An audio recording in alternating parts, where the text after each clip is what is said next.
Hello everyone, good evening. My name is Gauri and I'm very happy to welcome you to this webinar on Underwater Domain Awareness Framework and Ocean Governance. It is co-hosted by the Maritime Research Center Pune and Center for Advanced Strategic Studies Pune in association with Ocean Governance Limited, Indian Maritime Foundation and the British Maritime Foundation with digital media partner Lokmanya.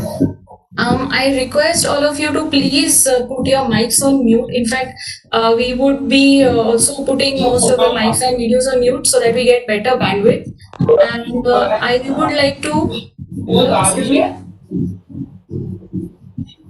Sorry. Yeah. So, and I would now like to invite Air Marshal Bhushan Gokhale sir, former Vice Chief of Air Staff and now the Director of CAS Pune, to give us the welcoming address. Thank you, Gauri. Good evening to all of you. I'm Air Marshal Bhushan Gokhale, Director for Center for Advanced Strategic Studies, or what is in short known as CAS. This is one of the first think tanks outside Delhi and is located within the Savitribai Phule Pune University. One of the 7 founders was Admiral Natsani, former Chief of Naval Staff, and we have a number of guys who are from military, and in that I can see Satish Bombali, who's from Navy. We have Chief Marshal Naik here. We have Marshal Bhojwani. We have Brigadier Mahajan and many others who are here. And I welcome all the guests who will be speaking today. We are co-hosts with Commodore Arnav Das, who runs the MRC. And I welcome in particular Mr. Amitabh Kumar of the DG Shipping. I don't know whether he is signed in as it.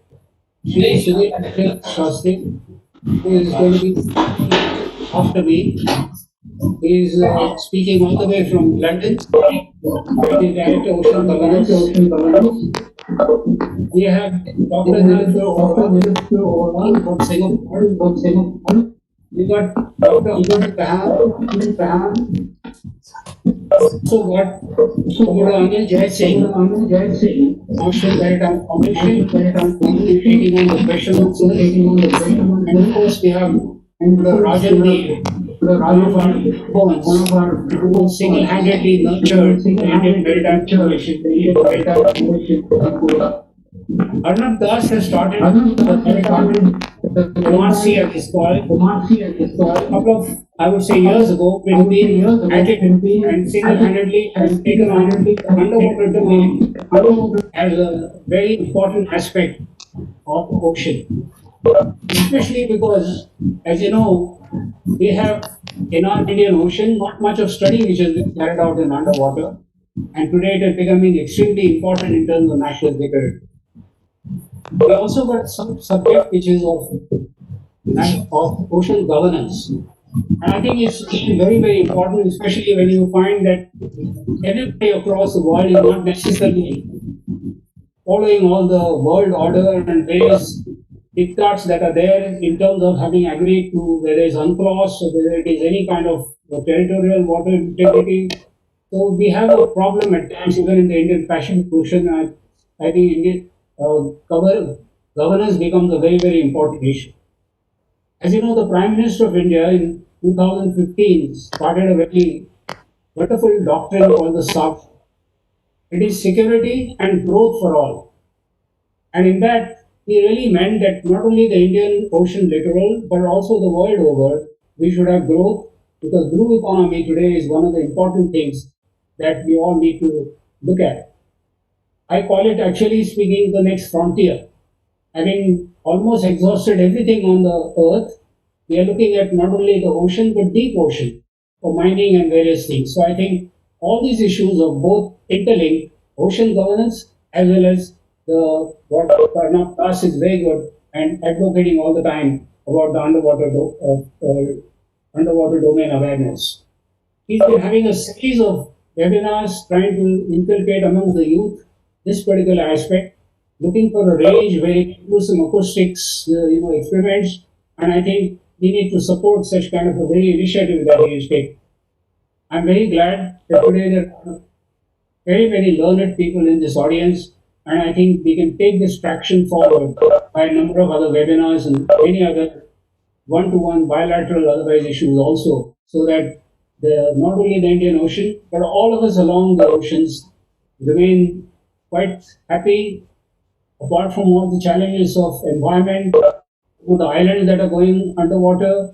I think we have all of us have a common problem with all that happens. So I think a wonderful session ahead. I look forward to all of you giving us very good, valuable viewpoints and advice. With this, I request Gauri to please request the next speaker to address us. Yes, sir. Thank you so much for your warm welcome. I would now like to invite Mr. Sunil Murlidhar Shastri, the Director of Ocean Governance Limited, to please give his introductory speech.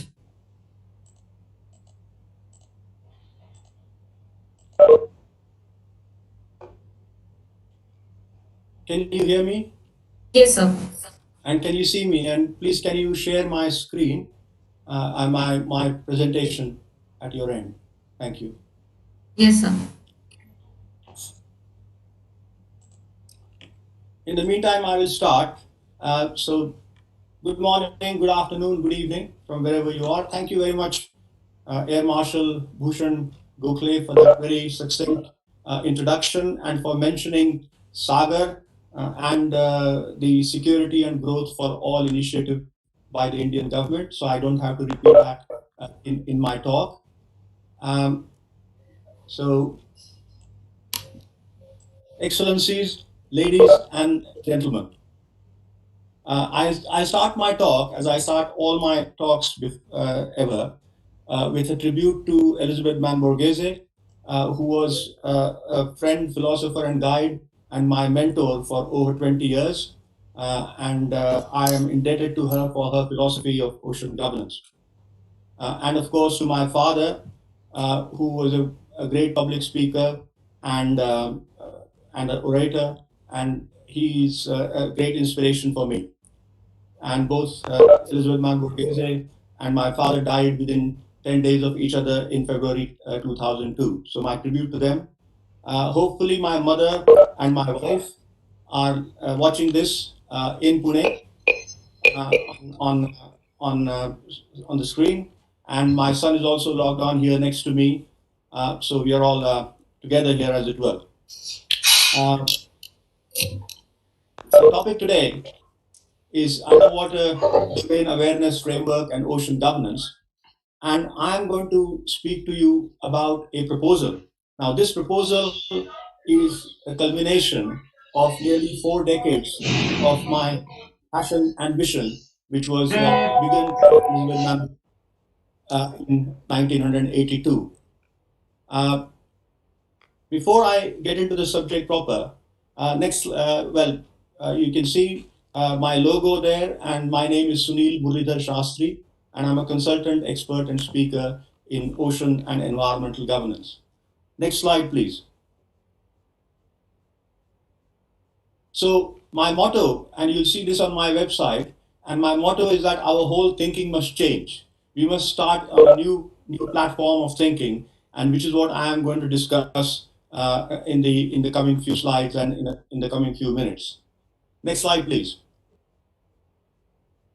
I want to introduce this concept of triptychs, ideas in threes. People say, pedagogists say that if you tell people ideas in threes, they're easier to remember.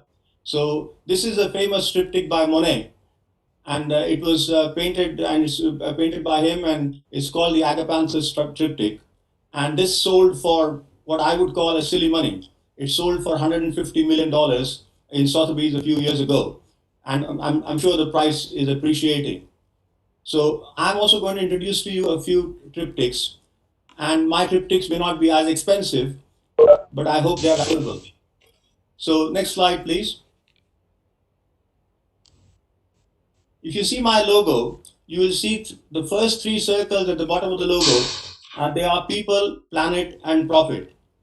And the next three are equity, justice, and peace. So next slide, please.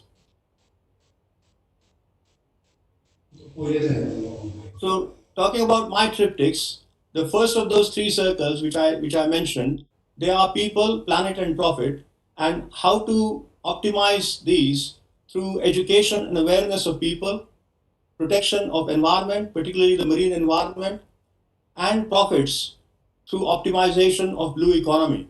So that would be the first triptych.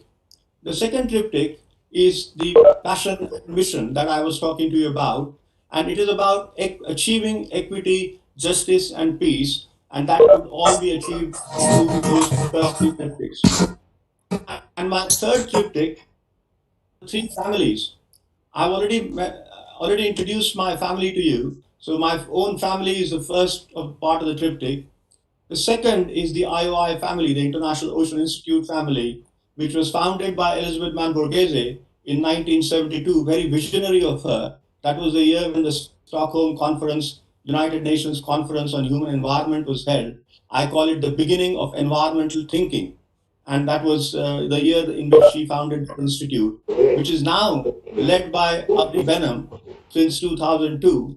He is now the honorary president of a sapling that Elizabeth planted in 1972, which has grown into a mammoth tree with dozens of country chapters and hundreds of training programs that people like me have gone through. And he is the honorary president of that, and it's a great pleasure to have Avni, who was also one of my first teachers, because in 1983, when I attended the IOI program, he was a lecturer there, and I still remember his talk on liner shipping and UNCTAD and the GATT, the General Agreement on Traffic and Trade. And of course, Niloufar Oral, who I acknowledge again, who is the director of the Center for International Law at National University of Singapore. She served on the board of IOI, so she's connected with my IOI family too. But we are dear friends, and we like each other a lot, as she will tell you too. And she is, of course, not just the director of Center for International Law, but she's on the exalted sorry, please go back. Yeah. मैं देखिए She's आप on uh the सकते exalted.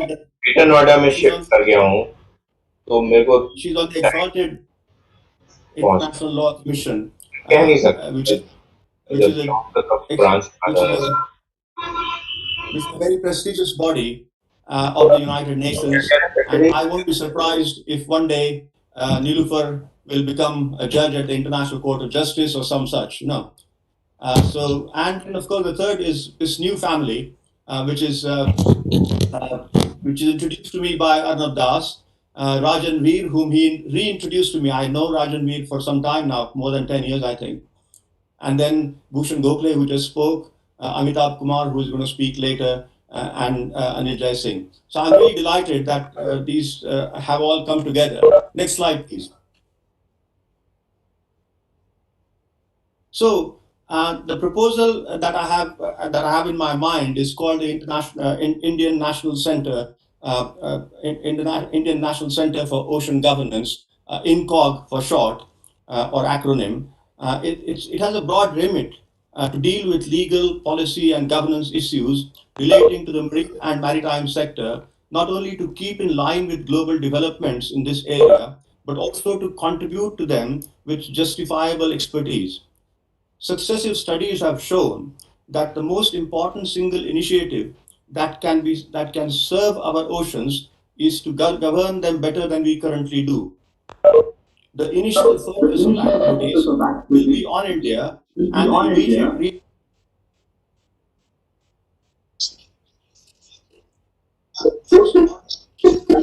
with the emphasis of INCOG, with the emphasis INCOG will be on law, policy, and governance, the underlying principles that these must be underpinned by and informed by science, both natural and social sciences. So that's the starting point of my proposal.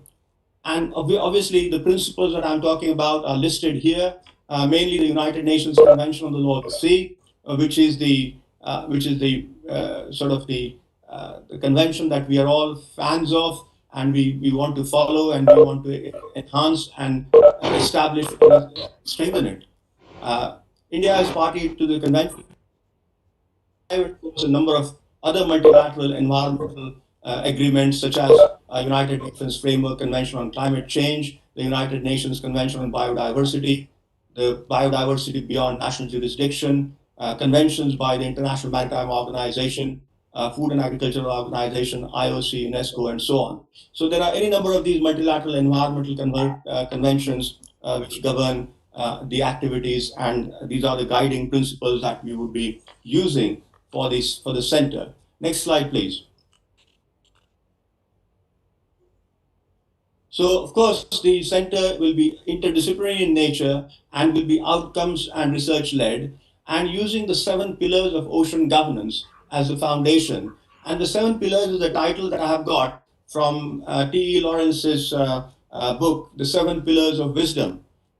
It's an immensely unreadable book, but I've stolen the title from there. And the titles you can see the pillars are science and technology, geopolitical economy, institutions and organizations, legislation and implementation, role of civil society, financial initiatives, and education awareness.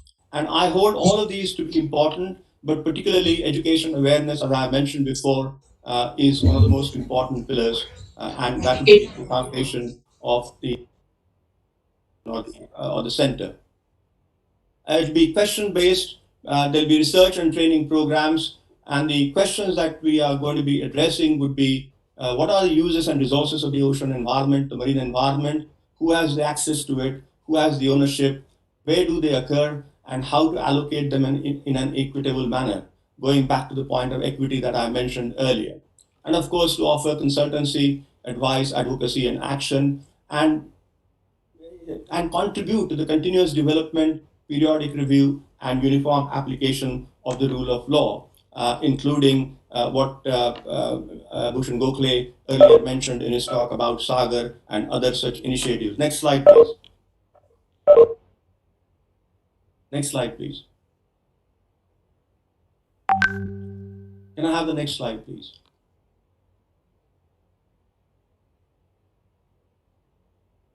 So the key thing here is to create partnerships that are nurturing, lasting partnerships, just as the kind of partnership that I'm trying to create with Arnab Das now. And of course, have collaborations with universities, seek partnerships with conference partners, create publications, and dissemination of knowledge through academic activities, achieve broad recognition, and get together brand names to become champions of the ocean cause, and work on fundraising continuously and vigorously until achieving at least what I call as a break-even status. Next slide, please. Then to do this, you'll have to set up, you'll have to focus on projects, and the projects will be either based specifically relating to India and slowly increasing in remit to the regions and beyond. So basically, assessment of existing institutions with view to improving and enhancing them, evaluating resources and their uses, going back to the point that I made earlier about what are the resources, and the entire protection and preservation of the marine environment in the Indian context and the region and beyond, and to focus on climate change issues, which I'm sure Niloufar will be touching on in her talk. My focus for the center, my intended focus for the center initially and crucially would be on blue economy in particular. And again, I must mention here that Avni Benham, who I would say is the coiner of the phrase. He coined the phrase blue economy, and in fact, he's written a book on blue economy, and he's again going to talk about blue economy and coastal cities later on. So in particular, the concept of protect the planet that provides, that's the main concept that I want to promote through this center, protect the planet that provides. And if you see my Twitter handle, you will see my pinned tweet is the ocean, our last frontier, our best hope, and that's what I want to do through this center. Next slide, please.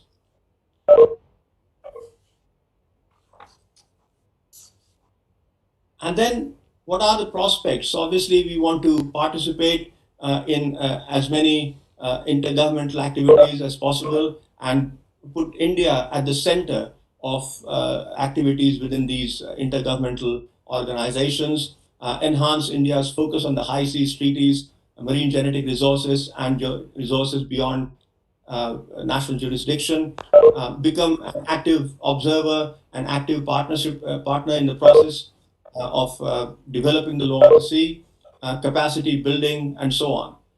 And of course, most importantly, we want to bring internal and external stakeholders together, so both from within India and outside India, to create expertise, experience, and enterprise.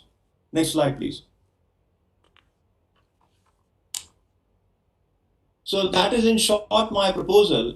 And what I'm trying to achieve through this proposal is achieve 5 value capitals. And these are human capitals through education and training, intellectual capital through contributing to debates and discussions, networking capital, connections and linkages that I have talked about earlier, and we can enhance and develop through this. Create a brand capital in COG to be a name to reckon with, and power to convene by recognition, and of course globalization capital, which is the overarching thing. We have a lot of talk in India nowadays of go vocal for local, but I would still support that we should go vocal for global. Next slide, please. नहीं सी है यार बात So it's not the end of the problem, according to me, but the solutions must begin somewhere. And that must be our approach, that we cannot say that I cannot solve the problem, so I'll sit on my hands. I should solve the problem chip bit by bit and chip at it all the time. Next slide, please. Before I conclude, I think the time is that, but I wanted to quote this, read this poem by Rabindranath Tagore, poem 35 of Gitanjali. All of us will be, all Indians will be familiar with this poem. Many others will be familiar with this poem too. If you're not, please read it. It's relevant to everybody. It's relevant to everybody at all times. It's a timeless poem, and I leave it at that rather than reading the full text of the poem. Poem 35, Gitanjali, by Rabindranath Tagore. Next slide, please. And before I conclude, it gives me great pleasure to introduce Arnab Das, who is the prime mover in this whole activity. And he's going to talk about underwater domain awareness framework. Well, the three out of his 4 arms, as you can see from the cube, emanating from the cube: marine environment, science and research. Because I talked about science and technology, but I'm also in science, both natural and social sciences. Protection of and preservation of marine environment is extremely important. And of course, cooperate in the sense of the blue economy that I talked to you earlier. So people, planet, and profit all combined there, as you can see. I won't touch upon national security issues because there are bigger experts from that area in this gathering. So next slide, please. So with that, thank you very much for listening. Excellencies, ladies and gentlemen, thank you very much. And I invite Dr. Arnab Das to do his presentation. Thank you. Thank you very much.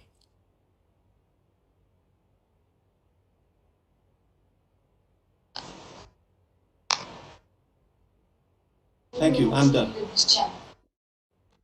नहीं सच में कुछ value नहीं है क्या दिखा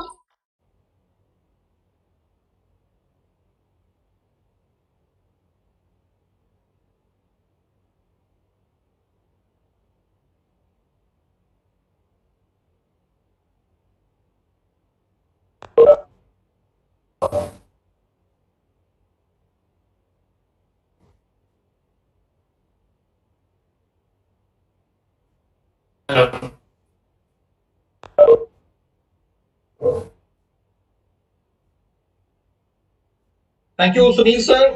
I think it was a very convincing presentation by you, and we do look forward to work together and take this UDA for ocean governance forward. Can everybody see my presentation? Sridhar, can you just let me know? Thank you so much, sir. So I'll be introducing the underwater domain awareness framework as proposed by us in the Maritime Research Center. I'll try and cover under these particular heads. So what is underwater domain awareness? I have a book on this, which I have kind of focused on one of the most benign aspects, that is the environment.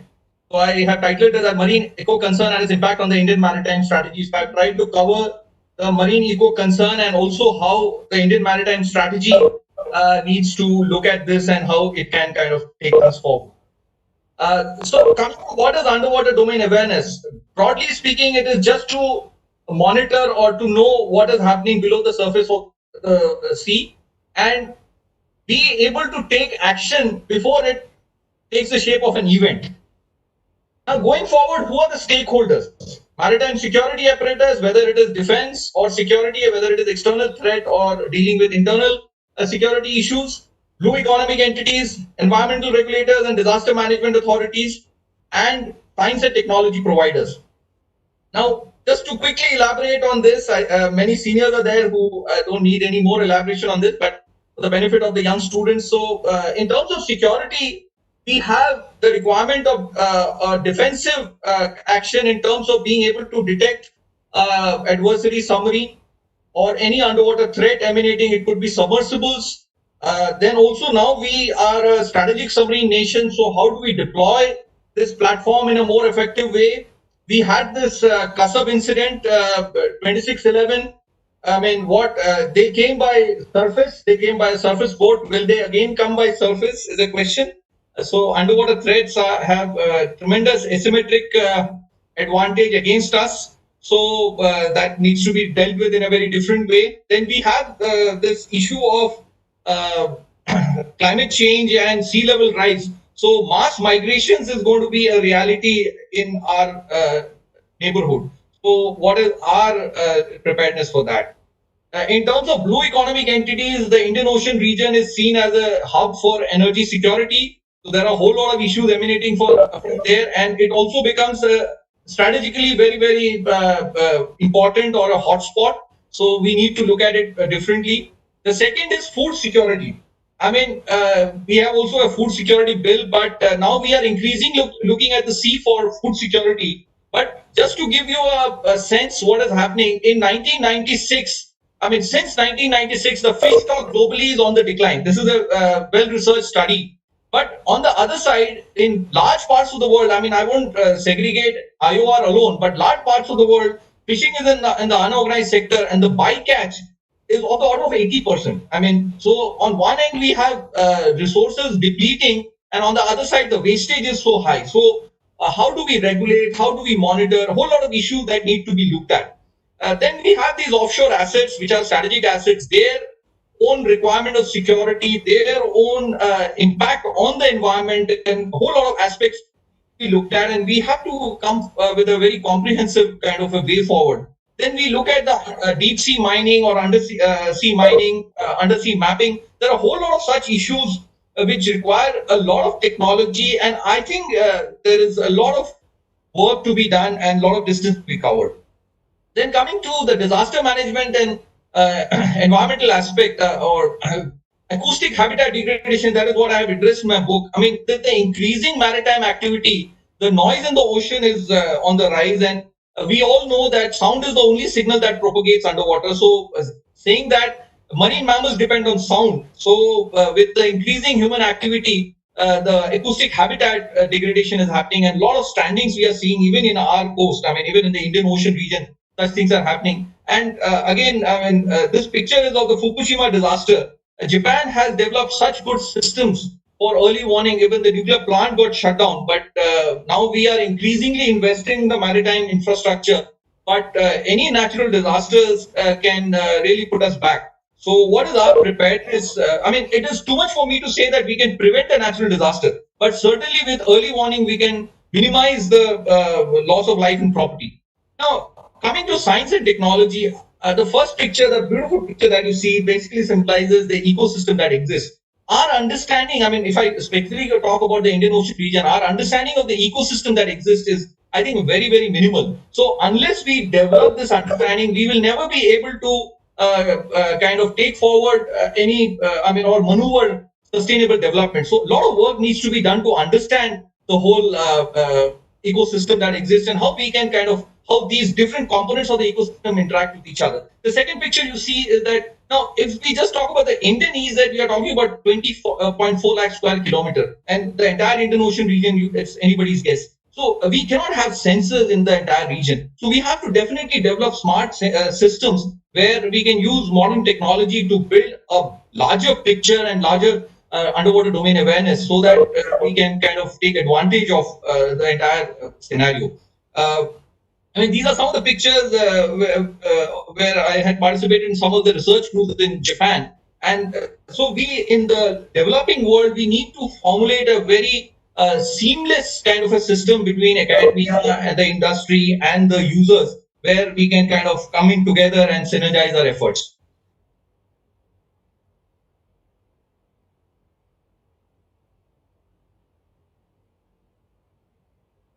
So if you come back to this picture, there is this cube or this framework represents a vertical construct and a horizontal construct. If you look at the horizontal construct, we have the different stakeholders, whether it's national security, blue economy, or environment and disaster, or science and technology. All of them may have their own requirement, but the core will remain the acoustic capacity building. I mean, in the Indian Ocean region, in the tropical littoral waters, we have a very huge challenge of having optimal sonar performance or suboptimal sonar performance. So there's a lot of work that requires to be done. Acoustic capacity building basically not only represent the sensors that are required, which have to perform very well, but also the platform that should be able to map or reach out to every nook and corner that it has to do. The second is the vertical construct. I mean, if you see sensing, analysis, and regulation, typically in the developing world, we see that a lot of regulations get imported from somewhere. They don't match our conditions. And then we have a very bizarre situation where there is absolutely no correlation in what we are doing. So there is a lot of, I mean, it has to be a bottom-up approach where we do a lot of sensing, understand the local condition, then do application-specific analysis, and then attempt regulation. I mean, it has to be a continuous parallel process. And if you look at the smaller cubes in this larger cube, I mean, these also connect to like India and many such countries globally. There's a challenge of the young generation looking for credible career opportunities. This also connects them to what they are doing and how it is relevant to the various stakeholders. I will leave it at that, but this kind of brings in a lot of synergy and a lot of kind of structured approach when we want to take UDA forward. Now, coming to the Indian Ocean region, location of India is very strategic, and we can all see how this plays out. And the geostrategic relevance of the Indian Ocean region is also on the explain this too much. But so there is definitely a focus required. Now, coming to specifics of, I mean, some unique characteristics of the Indian Ocean region, there are pre-modern states. I'll just take these points one by one quickly. So I mean by pre-modern states is that socio-economically these countries are not very mature. So that brings in a lot of political instability. The geopolitics is very fragmented, and that allows a lot of extra-regional powers to come and interfere or meddle in their affairs. And it becomes a very bizarre situation. So the safe, secure, sustainable growth. I mean, safe is safety from natural disasters, secure is security from any external threat, and sustainability we all understand. It's not just the systems sustainability, but a larger aspect of sustainability, and of course growth. So the safe, secure, sustainable growth model becomes a casualty, particularly when we look at these developing regions. So, and even when you talk about the Kuznets curve, this is a very standard curve with increase in growth, the environmental degradation go up, and at the first dotted line, we see that slowly the political scenario becomes little mature, and people demand regulation. So I think today in the Indian Ocean region, we are on the first dotted line. So there is a lot of focus required where we can bring credible regulatory framework or structures where we can contain the environmental degradation and kind of encourage sustainable growth. Now, I mean, these binaries are very well understood. I mean, it is not within just the country, but across in the region also. Development versus security, environmental versus development, security versus environment, and a whole lot of aspects are there of binaries where even the departments within the ministries or countries in the region start competing with each other. So the UDA, I think, addresses many of such binaries. And a very quick reminder on the development of underwater technology. If you remember, look at the development of underwater technology, the Socius was the first system that came up. I think presentation got.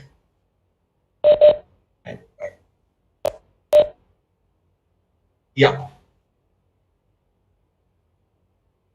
So, so even globally, if you see in the American establishment also, towards the end of the Cold War, the high priority that was given to the defense technology development could not be sustained anymore because the political, socio-economic conditions became different and the priorities became different. So even in developing world, I think we now need to look at a comprehensive model where all stakeholders can participate and take this forward. I mean, Socius was a system which was developed after the Second World War. And towards the end of the Cold War, the peak, there were 30 stations, but towards the end, it came down to 3 stations because the resource availability was minimized. Point Sur was another naval facility. This was a massive underwater lab which was created. This had to be shut down because the government could not fund it anymore. Ship shock test is another aspect where the environmentalists got so the ship shock test had to be shifted because the environmentalists got very heavy on the defense establishment, and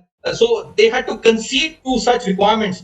Then even the defense project for the first time after the Cold War had to submit an environmental impact statement. So what I'm trying to bring out is even in countries like US, where at the end of the Cold War, so there is a complete change in the geopolitical scenario. So I think even countries like India and other developing countries, if we want to have better ocean governance, we have to look at taking forward all the stakeholders. Otherwise, it becomes very difficult, and we will keep having those binaries. Where we keep seeking priorities and it will not happen. Now, very important for us to understand in the tropical littoral waters, the sonar performance get tremendously degraded. I will not get into the details of it. I mean, this is almost 60 to 70% degradation of sonar performance that we are talking about. So, just to put it in right perspective, for having the same surveillance area, whether it is for defense or say any environmental surveillance, you will require 6 to 7 times more asset deployment. So that is the kind of scale. I mean, we have seen in the Navy also the asset deployment goes up significantly. So unless we develop our own capabilities, and typically we have been importing technology, but with indigenous effort, we can actually improve the sonar performance in our waters, understand our waters better. And even if we are able to kind of improve by a certain amount and deny this to our adversary, this is a massive strategic advantage that you can build up.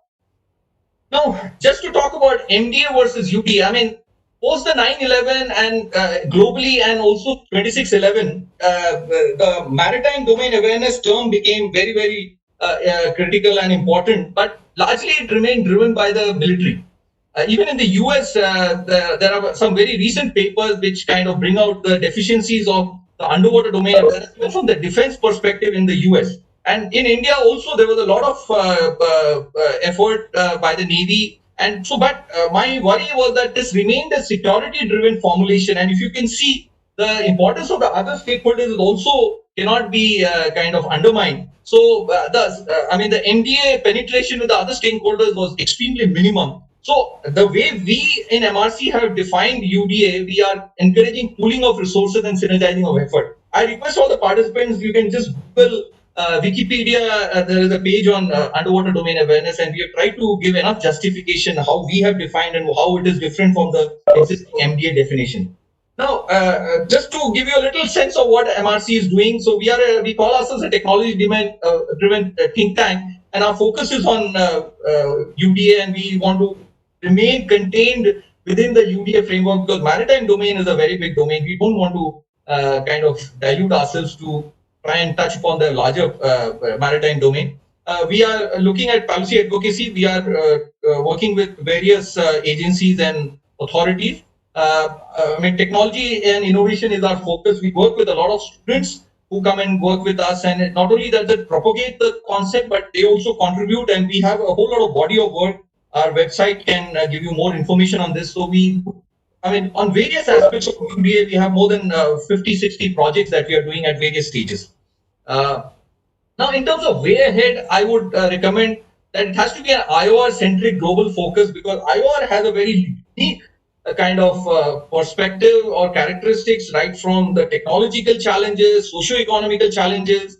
If we can build up kind of a framework here, I think it will have a lot of relevance across. UDA framework, I would strongly say, would be a guiding concept. It has to be a regional approach. It cannot be a national effort, because there is nothing, you cannot bind this to national boundaries. So it has to be a regional approach where we can, and this can also be a diplomatic tool where we can bring other countries in the region together.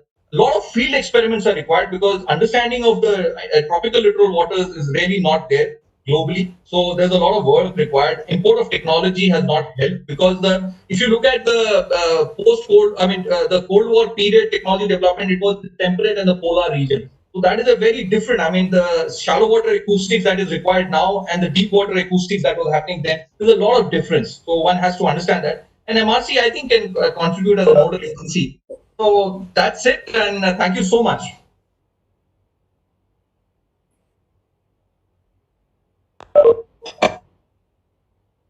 Thank you, Dr. Das. That was founder and director of Maritime Research Center, everyone. And I would now take this opportunity to invite Dr. Nilufar Oral. She's a member of UN International Law Commission and the director of Center for International Law in the National University of Singapore. She would be speaking to us about ocean governance and climate change. Dr. Oral, please. Thank you very much. Good evening, good afternoon to those participating. And my warmest thanks for inviting me to this very important webinar on a topic of great importance, and also to my dear friend Sunil. We have known each other for a long time, and I'm very grateful for you for introducing me to these eminent experts. And I was very, very interested by the presentation by the Admiral. There was so much information and very important as well. But so now I'm going to take us to a slightly different direction, and that is to talk about climate change and the ocean.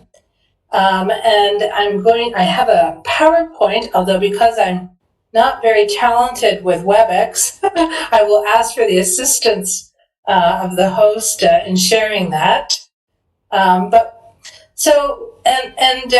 While we wait for the PowerPoint, what I want to do, I'm by training and profession a lawyer, and my area is law of the sea, and also I actually participated for 10 years at the climate change negotiations, but I'm hoping not to get too technical with this and try and give a broader overview of the issues. Do we have the presentation? Do you have it? Yes, it's just coming on. Oh, it is? Okay. All right. Thank you. All right.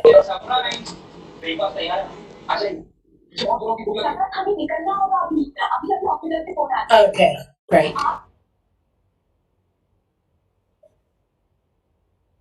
All right, wonderful. A little bit of sound there.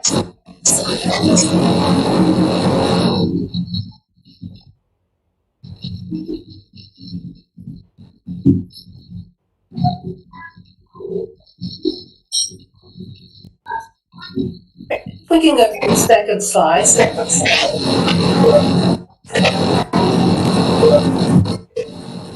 There seems to be some background noise. I request all the participants to please mute their mics, please.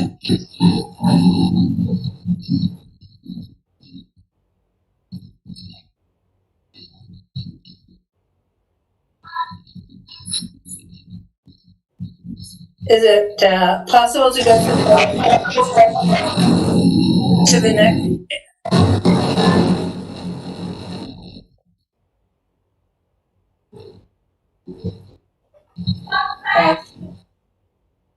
We seem to be having perhaps a little technical problem. Is it possible to go to the second slide? All right. Or if you want, I can just go on. All right. What I'll do is continue. All right, I'm just going to continue. And hopefully the slide will pick up. So it's important to realize that we talk about Earth, but really 70% of our planet is made up of ocean. And for many, many years, actually, we neglected the ocean. I think you've all heard that we know more about the moon than we do the deep ocean, but that is changing, luckily. And we know how critical ocean is for life in many ways. And I'm hoping today to give you some information that perhaps you weren't as aware of. But as was already mentioned, there's the issue of food security. Millions, billions of people depend upon the ocean for food, for their livelihoods, and in fact also many millions live on the coastal areas. There's also a very close relationship between the climate system and the ocean. We take the climate for granted, but as the climate system changes, so does our ocean and vice versa. In short, I'm going to give you an outline as to the threats of climate change to the health of the ocean. Okay, can we go? All right, next. Go back one. All right. So I think perhaps many of you may be familiar with, of course, the threat of sea level rise, but I'm going to show you what are the impacts of climate change. When we talk about climate change, we're talking about greenhouse gas emissions, but when it comes to the ocean, I want to stress it is principally carbon dioxide. Ocean warming. 93% of the heat that we generate is absorbed by the ocean. If it weren't for the ocean, we could have burned up long ago. But the problem is the ocean is pretty well maxed out at its warming. It cannot absorb much more of the heat that we're generating. We also know, of course, with climate change, the Arctic sea ice is melting, the glaciers are melting faster than they expected back when they did the first IPCC report in 1990. It is now projected the global average, and this is what I underline, average, because each region will be different, and I think the Southeast Asia is particularly vulnerable to sea level rise. But the global average now can be up to 1.1 meter by the end of the century. And that means there are many of the low-lying coastal areas, islands are at threat. Another thing is that what climate change is doing, it is changing the ocean chemistry. We don't see that, we're not aware of that, but the ocean is not the same ocean that it was 100 years ago. Ocean acidification is taking place. It's remarkable that for 300 million years, more or less the pH balance was the same, but because of our increase in carbon dioxide, we have actually made the ocean more acidic. And that has tremendous impact on food security. Because what that means is that much marine life, the skeletons, the shells, they cannot form, and it will impact the whole food web chain. Ocean deoxification. What it means is that the oceans, as they warm, they're losing oxygen. And that means that will have an impact on marine life. And it's all one chain. We cannot separate ourselves from the chain of life that is in the ocean. We are also part of that. So these are all the many threats that many people are not aware of, but are taking place and at an alarming rate. And it is because of our lifestyles. It is because of excessive carbon dioxide emission. Can I have the next slide, please? So there's a lot of, the ocean was not at the top of the list of issues when climate change came on the scene back in the late 80s and early 90s, but now it is. And there are many more recent reports. The one, of course, in 2019 is a special report on oceans and cryosphere. The IPCC fifth report also focused on the oceans, and the IUCN has done some very important work on the ocean. So we are learning more about the dire situation of climate change on the ocean. Next slide, please. And that's a photo. That's what happens with the coral reefs. I suggest there's a fantastic documentary called Chasing Coral, and it basically is a documentary showing how heat waves in the ocean are killing the coral reefs. And this is a coral reef that was once alive. The next slide, please, and now is dead. And again, the principal cause of this we can link to carbon dioxide emissions. That is having a very deleterious impact. Next slide, please. Fisheries. Again, the change in the ocean warming is changing fish migrations. This is quite serious. The sardines of Portugal are moving somewhere else. There's a mackerel war that took place between Ireland and the Faroe Islands at one point. 500 million people depend directly and indirectly on fisheries and aquaculture. 3 billion people obtain their nutrition from fish. We cannot overstate the importance of fisheries in our lives, but climate change is having an impact, and we have to be prepared for that. Next, please. Sea level rise, that is happening, and I know that this region is particularly susceptible. Of course, this is Greenland. Next slide, please. Mention was made about some of the impacts, including displacement of persons. It's happening. I mean, this is not future. Sea level rise is happening right now, and it creates many challenges for us, and of course for the people who are directly at the front lines of having their it's not just simply their homes, but a whole culture, a whole way of living is under threat. Next slide, please. Next. All right, governance. What do we do? Because this is really the focus. How do we address these? Because to be quite honest, the focus has been more on dealing with, importantly, of course, of atmospheric climate change, looking at it really from a terrestrial point of view. We have not been as careful. We have not really been focusing as much on the ocean. Although the United Nations is given much more attention to this. And I will say that the International Law Commission, and I'm a member of the study group, we are actually taking a study in sea level rise. So at the global level, there is heightened interest and focus on the question of oceans and climate change. Next, please. So here's the problem from the legal perspective, but it's a governance issue. How do we regulate these issues that I've outlined, these threats, very serious threats to the ocean from climate change? There are two major international regimes.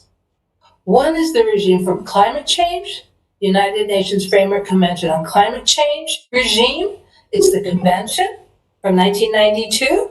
There's also the Kyoto Protocol that was amended under the Doha Amendment. And of course, you're all familiar, I'm sure, with the Paris Agreement. The problem is that the ocean really doesn't feature prominently. Under the UNFCCC Convention, it's looked at more as a sink and reservoir. As I told you, the ocean plays a very important role in mitigation. It absorbs heat. It is a tremendous absorber of carbon dioxide, but it's satiated now, and we know that because of ocean acidification. So the problem is that they have not created a mechanism or a system to address this. The Kyoto Protocol is about mitigation. It gave states certain targets to mitigate 6 greenhouse gases. But for the oceans, it's principally carbon dioxide. And those targets under the Kyoto Protocol really did not take into account the impacts on oceans. We have the Paris Agreement, and I actually was part of the Turkish delegation. I was one of the negotiators for the Paris Agreement. And again, the Paris Agreement makes mention of this, and it talks again about protecting marine ecosystems, but there is no system that will directly address sea level rise, ocean acidification, ocean warming, ocean deoxygenation. These are not addressed, and yet these are extremely serious, dire threats. So what can we do? So we have to start looking at how we can address these. For example, in the Paris Agreement, there's a nationally determined contribution that each state has to make. Some are now including ocean issues in it, even ocean acidification, but it's not required. There's ocean dialogues have started, and this is the subsidiary body for science and technology. They are starting just now, possibly, to look at what can be done to address the threat to the ocean. But by the time it goes into motion, it will take a long time, unfortunately. So anyway, the second, of course, and I think we're all familiar with that, is the Law of the Sea Convention. So it's a fantastic convention, 320 articles. It's comprehensive, almost, but it was negotiated and adopted well before climate change was on the agenda, the international agenda. So there's nothing in the Law of the Sea Convention that directly addresses climate change and all of the issues we've talked about. But that doesn't mean it can't be used. Let me go to the next slide and see if I may have actually been addressing it. So we know that under Article 192, and I think this is an article that it's one of the strongest legal provisions of any convention for protection of the marine environment. And this applies to all areas, and it's about protecting, preserving the marine environment. And that has to include also from climate change. Next one, please. And I'm not going to go through there's many more, it's much more detailed. It also includes a duty to protect against land-based sources of pollution. And we know that a lot of the greenhouse gas emissions are land-based. So also, if we look at the definition of pollution under the Law of the Sea Convention, it would certainly fit at least carbon dioxide, I think. Article 212 clearly states the duty of states to adopt laws and regulations to prevent pollution of the marine environment through the atmosphere. So the Law of the Sea Convention actually does provide us a framework. What it requires, though, is the governance at the global level, the regional and national level to start implementing this, to start developing this, to address these very serious issues facing the ocean. Next slide, please. No, it's my last. So I just wanted to give an overview because it's much more complicated. I have a lecture for the UN Audiovisual Library that's about an hour long, going into more detail if you're interested. But what I wanted to do is at least give you some understanding that when we talk about climate change in the ocean, sea level rise is one very serious issue, but it's not the only one. There are others. And the problem is that we're not addressing them yet. The problem is that the governance system has gaps, and it is time to start taking action. And I hope that perhaps the centers that have been promoted today will be an opportunity to look at these issues in detail, and happy to you on that. Thank you very much again for your attention, and I look forward to hearing the rest of the webinar. Thank you.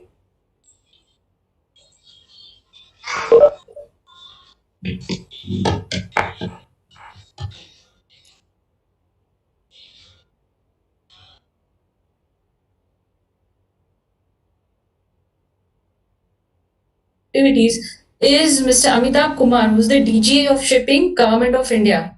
We are very happy to have him amongst us today. I would like to invite Mr. Kumar to please say a few words on ocean governance from the IOR perspective. Thank you very much, and thanks for inviting me to this very important webinar. I will obviously use from maritime perspective. India, as you all know, has a very long coastline of about 7,500 kilometers. It has 1,000 islands. 9 of its states are located on the coast, along with 4 union territories. We have around 13 major ports and between major and minor, around 200 ports along our coast. 90% of our EXIM trade by volume is carried through sea, and 70% of the value of EXIM trade is also through sea. The government is now giving a major thrust to move domestic cargo also through coastal route, inland waterways, and through coastal routes. The offshore sector consists of majority of the vessels registered in India, and along ports, around 70-75% of our vessels are engaged in port activity. In terms of shipping, the shipping contributes 15% of NOx emission and 13% of SOx emission. The CO2 and particulate matters comprise only 3% of the pollution from shipping side. Garbage, of course, garbage disposal in the sea, around 10% of the garbage is contributed by the shipping industry.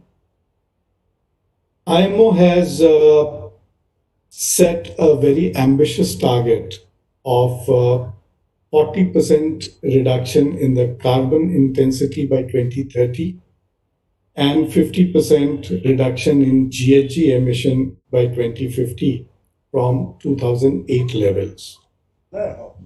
These targets, whether we have a target or not, has been very elaborately listed out by the two speakers before me, have a great impact on shipping activity. And the impact will not be only on the shipping, but on the ship management, the training that we give to our seafarers, the entire shipbuilding and ship repairs industry that we have around the world, as also in India, the port management, because every entity engaged in seafaring, shipping, ocean management have to contribute to reduction of carbon and GHG if the present level of emission is to be reduced in this way. Certain steps have already been taken by IMO and by member countries to reduce reduction emanating from the shipping and ship-related activities. But we should admit at the beginning itself that these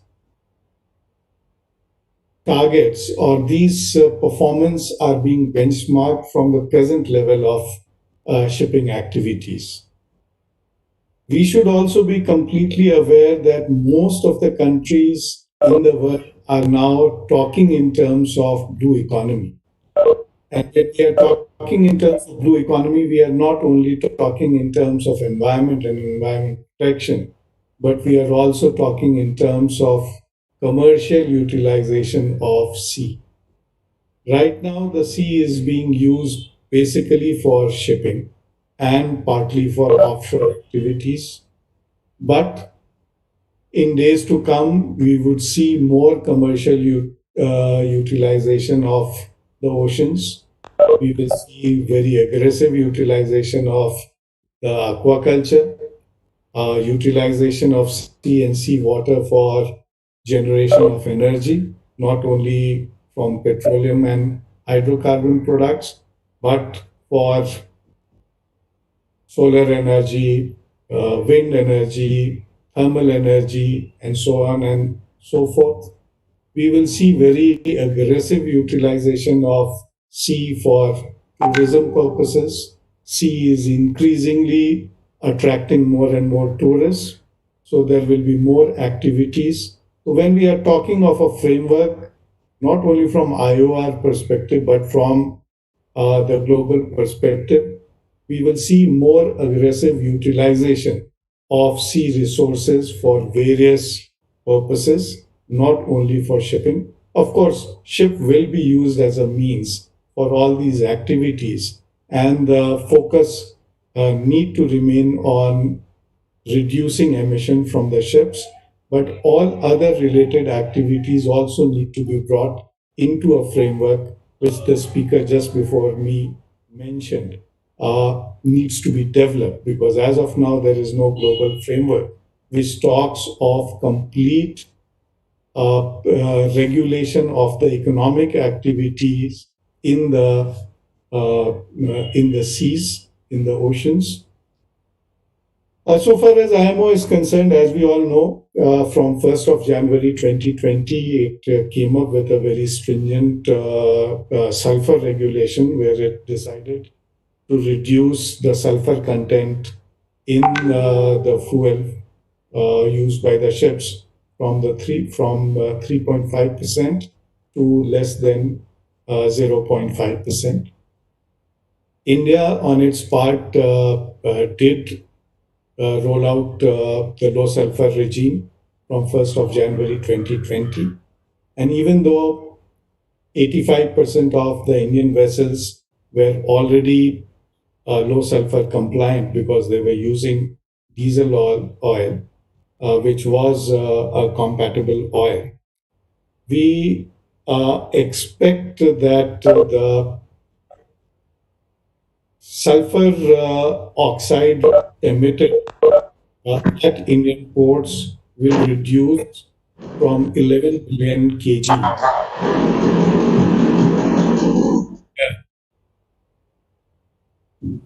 Percent.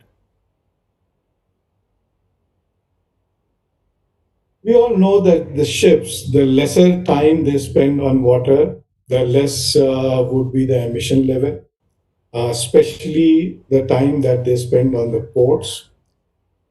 There is a UNCTD study which says that the medium ship turnaround time is 0.97 days, while in India, the turnaround time used to be 4.02 days till 2 years back. Due to the sustained efforts for ease of doing business, we have managed to reduce the turnaround time from 4.02 days to 0.62 days. And some ports have achieved the level 1.42 days.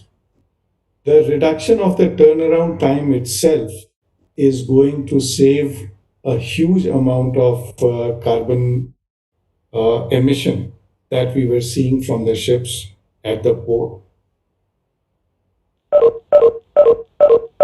We have estimated that around 600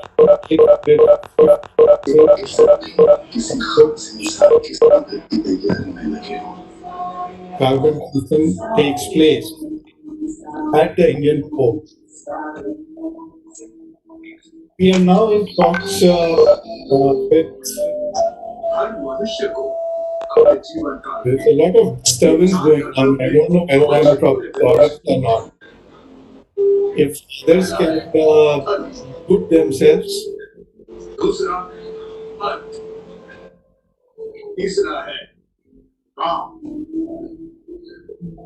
We request all other speakers to put their microphones off.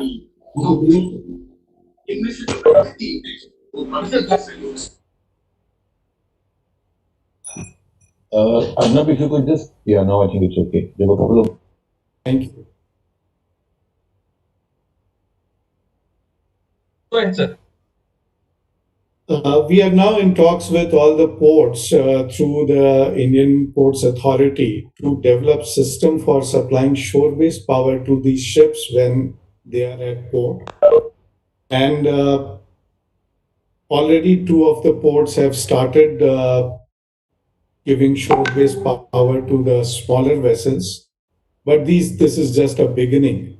I am sure if we agree to a framework where all the ships coming to the ports, to the Indian ports, shift to shore-based power rather than generating power through their auxiliary engines. We will be reducing about 600 to 800 million tons of carbon from Indian ports in next 2 to 3 years. There is a study that has been instituted by JNPT. I had a discussion with the chairman JNPT today itself, and we are very sure that some of the hitch that we are facing, which are more of legal in nature, in terms of the powers of the ports, powers vis-a-vis the state governments, the Electricity Act, and so on and so forth, will be sorted out, and a huge step will be taken at Indian ports to reduce carbon emission. There is a requirement of IMO because of the recent amendments in MARPOL, which has made it mandatory for the ships of certain size on international voyages to submit their fuel consumption data. This data is being collected by IMO to determine their future policy of emission. In India, we have gone a step ahead, and we have said that we will be collecting data from all Indian vessels, irrespective of their size and irrespective of their area of operation. We started this in 2018, and already we have collected data for the year 2019, which will now be used for our Maritime Vision 2030 and the green shipping policy that we would be creating for the country. IMO is very particular that no policy decision should be taken without corroborating data. And this initiative that we have taken in India will be very useful for IMO also for developing a green shipping policy for 2030. We would be sharing this data with them also. Recently, IMO launched a very unique mission in association with the government of Norway.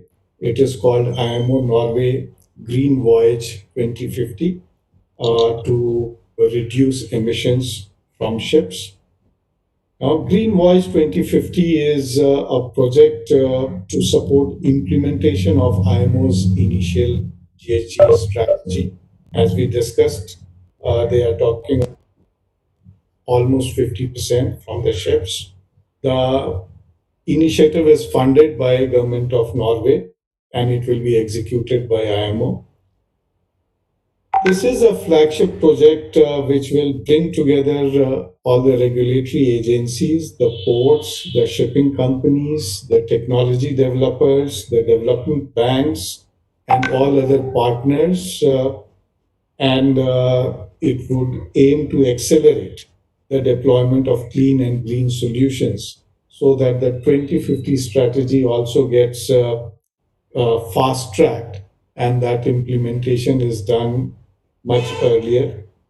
India has volunteered to be one of the 3 pioneer pilot countries for the implementation of this National Action Plan for Green Shipping.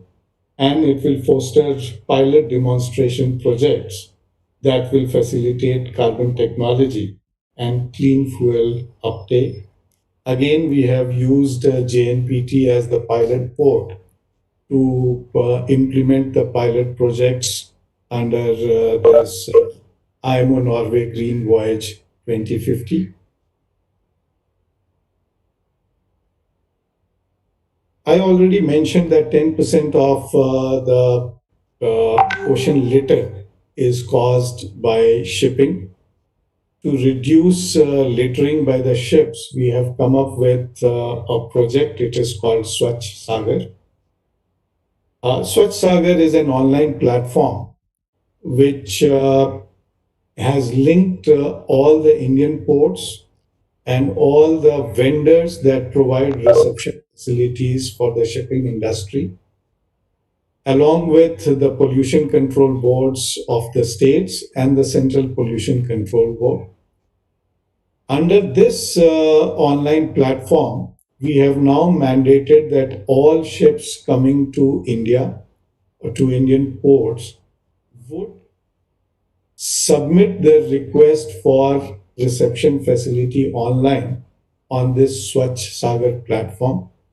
Once the ship submits its request for garbage disposal or any other kind of reception that they require for their oil, oily waste, water, dirty water, whatever it is, it will be posted on the Swachh Sagar platform, and all the vendors from the ports and the ports will interact on this vendor on this platform, and the platform will track this waste from reception till disposal at a pollution control board approved site.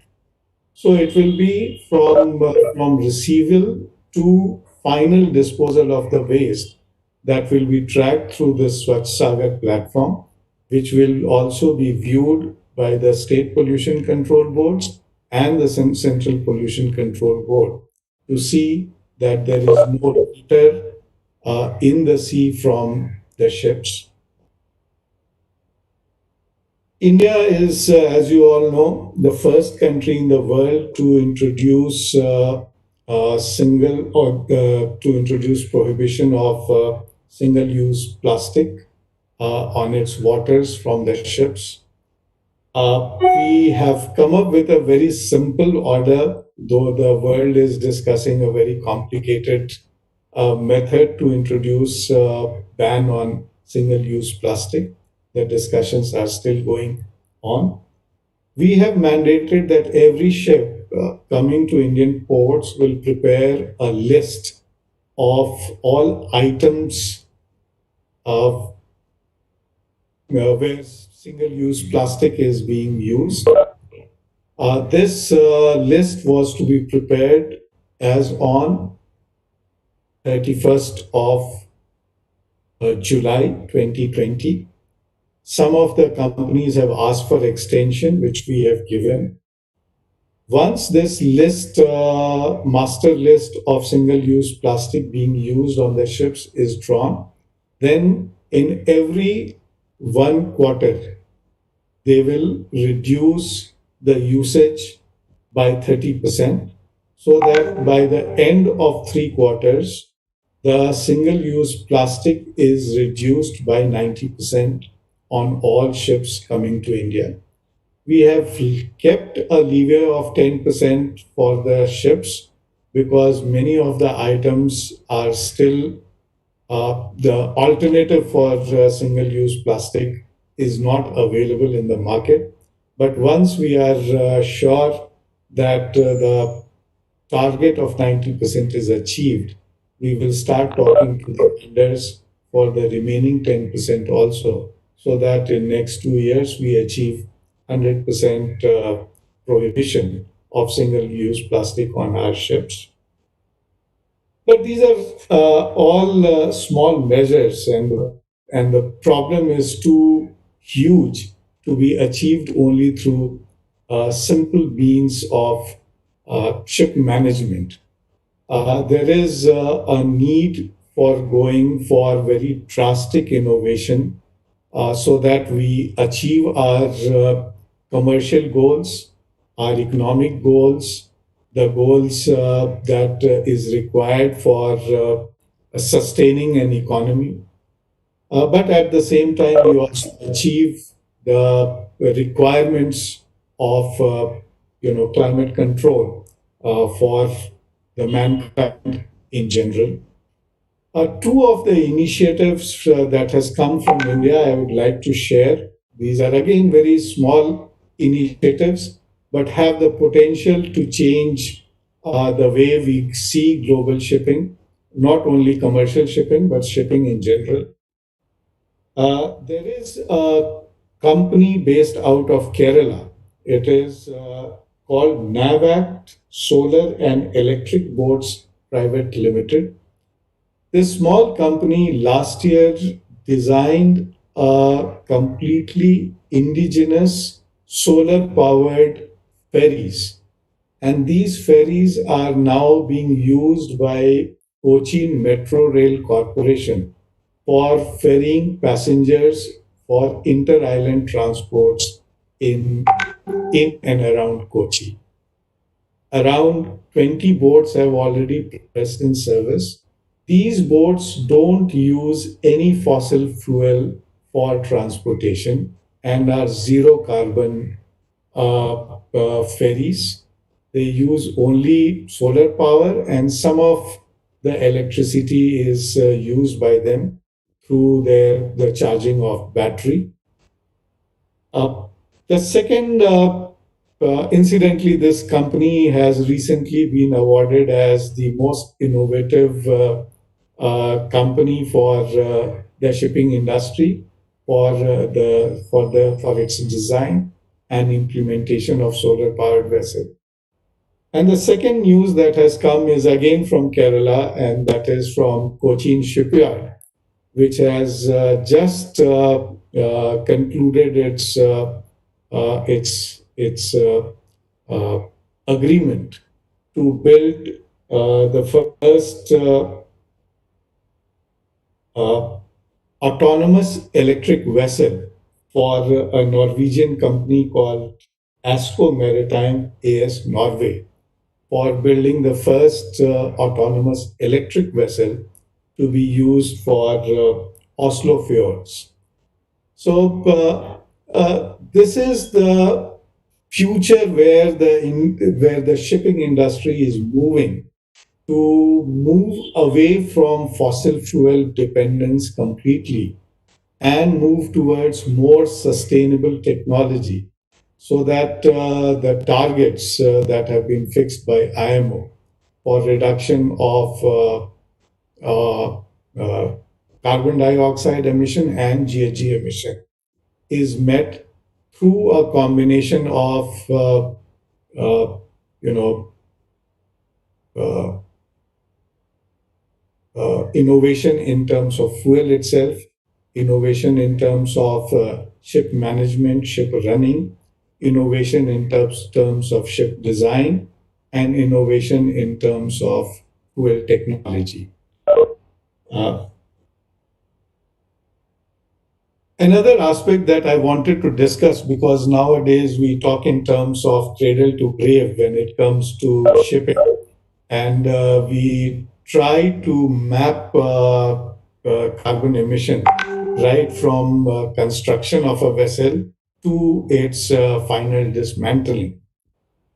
India became a party to Hong Kong Convention in last year's IMO assembly in December, and almost 75% of the Indian ship breaking yards have now become Hong Kong Convention compliant. We would make sure that in next year or so, all the Indian yards are compliant to Hong Kong Convention. The convention itself has not come into force, but there is no harm in implementing its yardsticks even before the convention comes into force. All these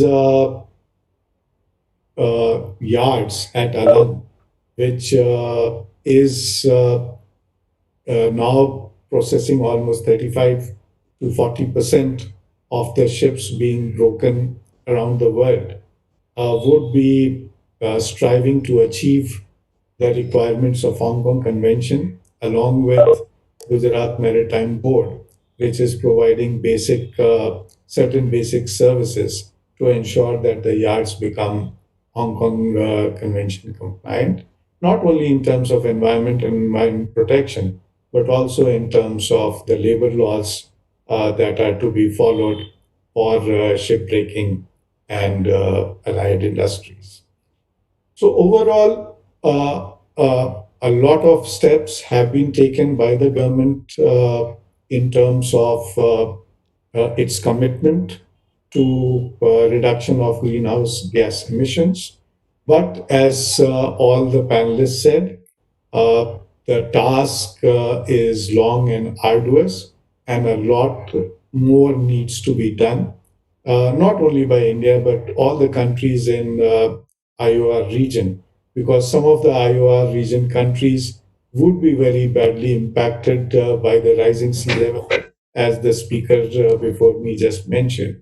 And it is our collective duty to make sure that they remain to be our neighbors for centuries to come, and we contribute in whatever way we can in reducing the carbon footprint in the world. So thank you very much, and thanks once more for giving me this opportunity to share our views. And I hope we will get many more proposals from the civil society, which in government we would be welcoming and we would be willing to consider and execute. So thank you very much. Thank you so much, sir. Thank you, sir. Thank you, sir. I would now like to invite Dr. Avni Benham. He's the honorary president of the International Ocean Institute in Malta, and he's also an affiliate professor at the University of Malta. Dr. Benham would be speaking to us about the post-COVID-19 challenges to coastal cities in a blue economy. Sir, please. Thank you, Madam Chair. I would first like to thank Dr. Sonet for his very kind early introduction, and the fact that he, our dear friend Elizabeth Manborghese.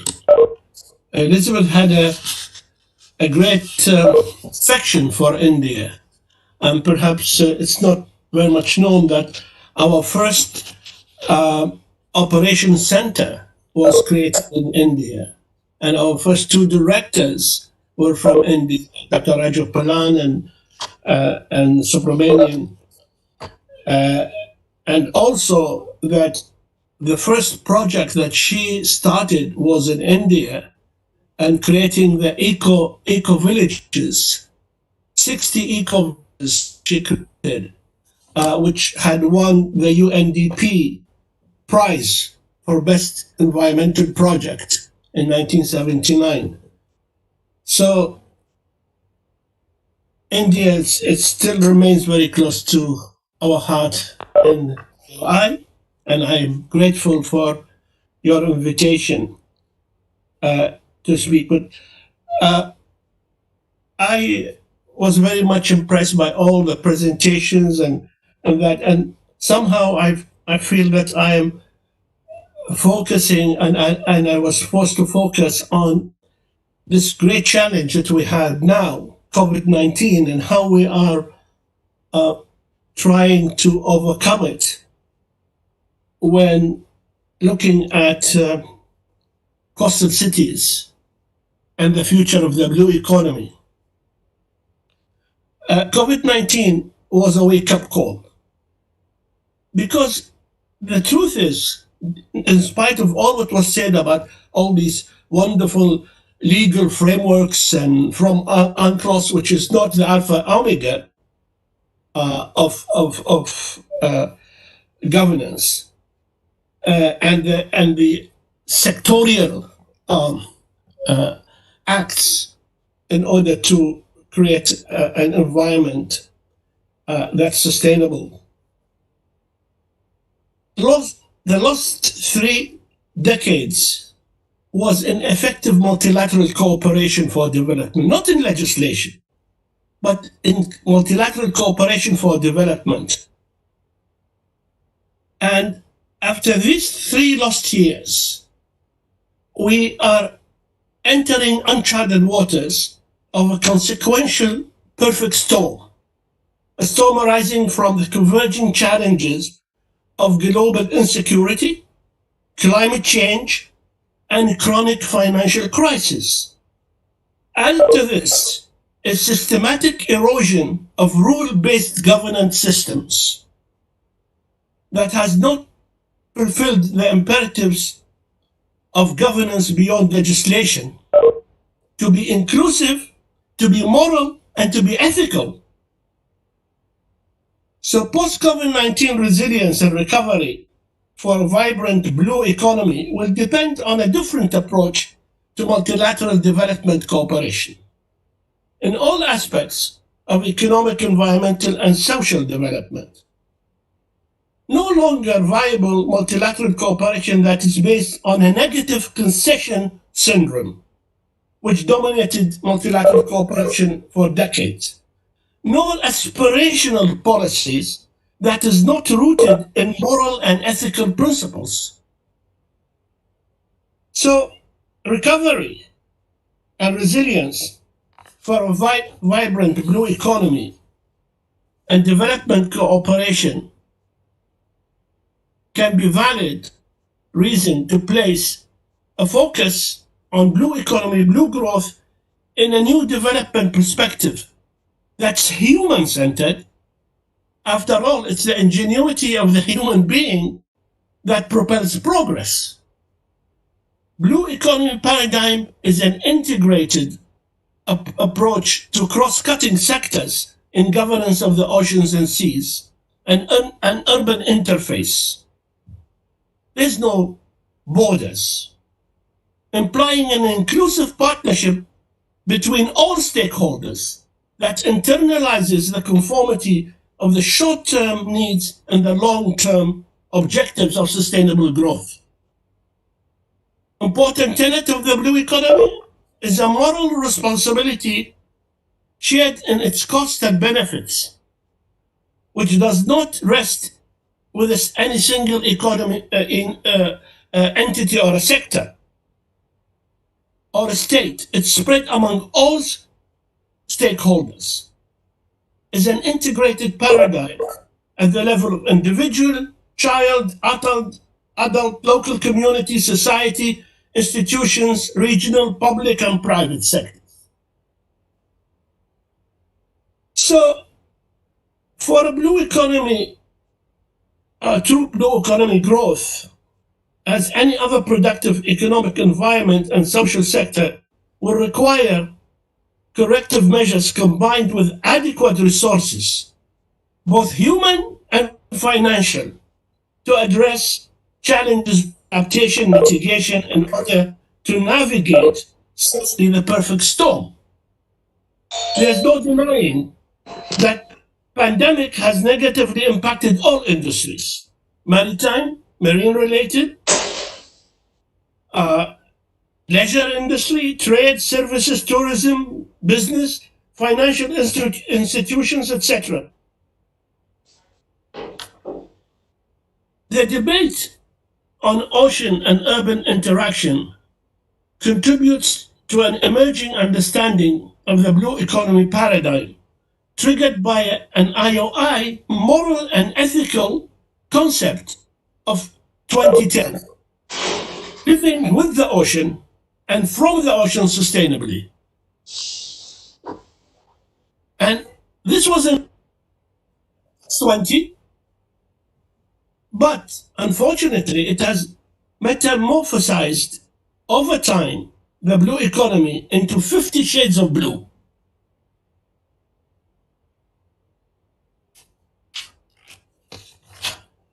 I will shorten as much as I can because I know of the time.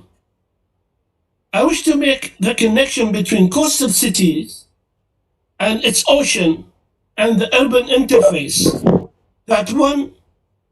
one that addresses the integrated economic, social, and environmental diversity, interaction, interdependence with the rest of the country.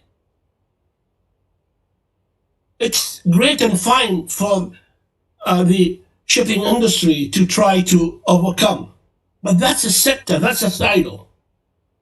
New and emerging challenges of climate change, the repetitive financial and economic crisis, and security consideration has exasperated by the current pandemic.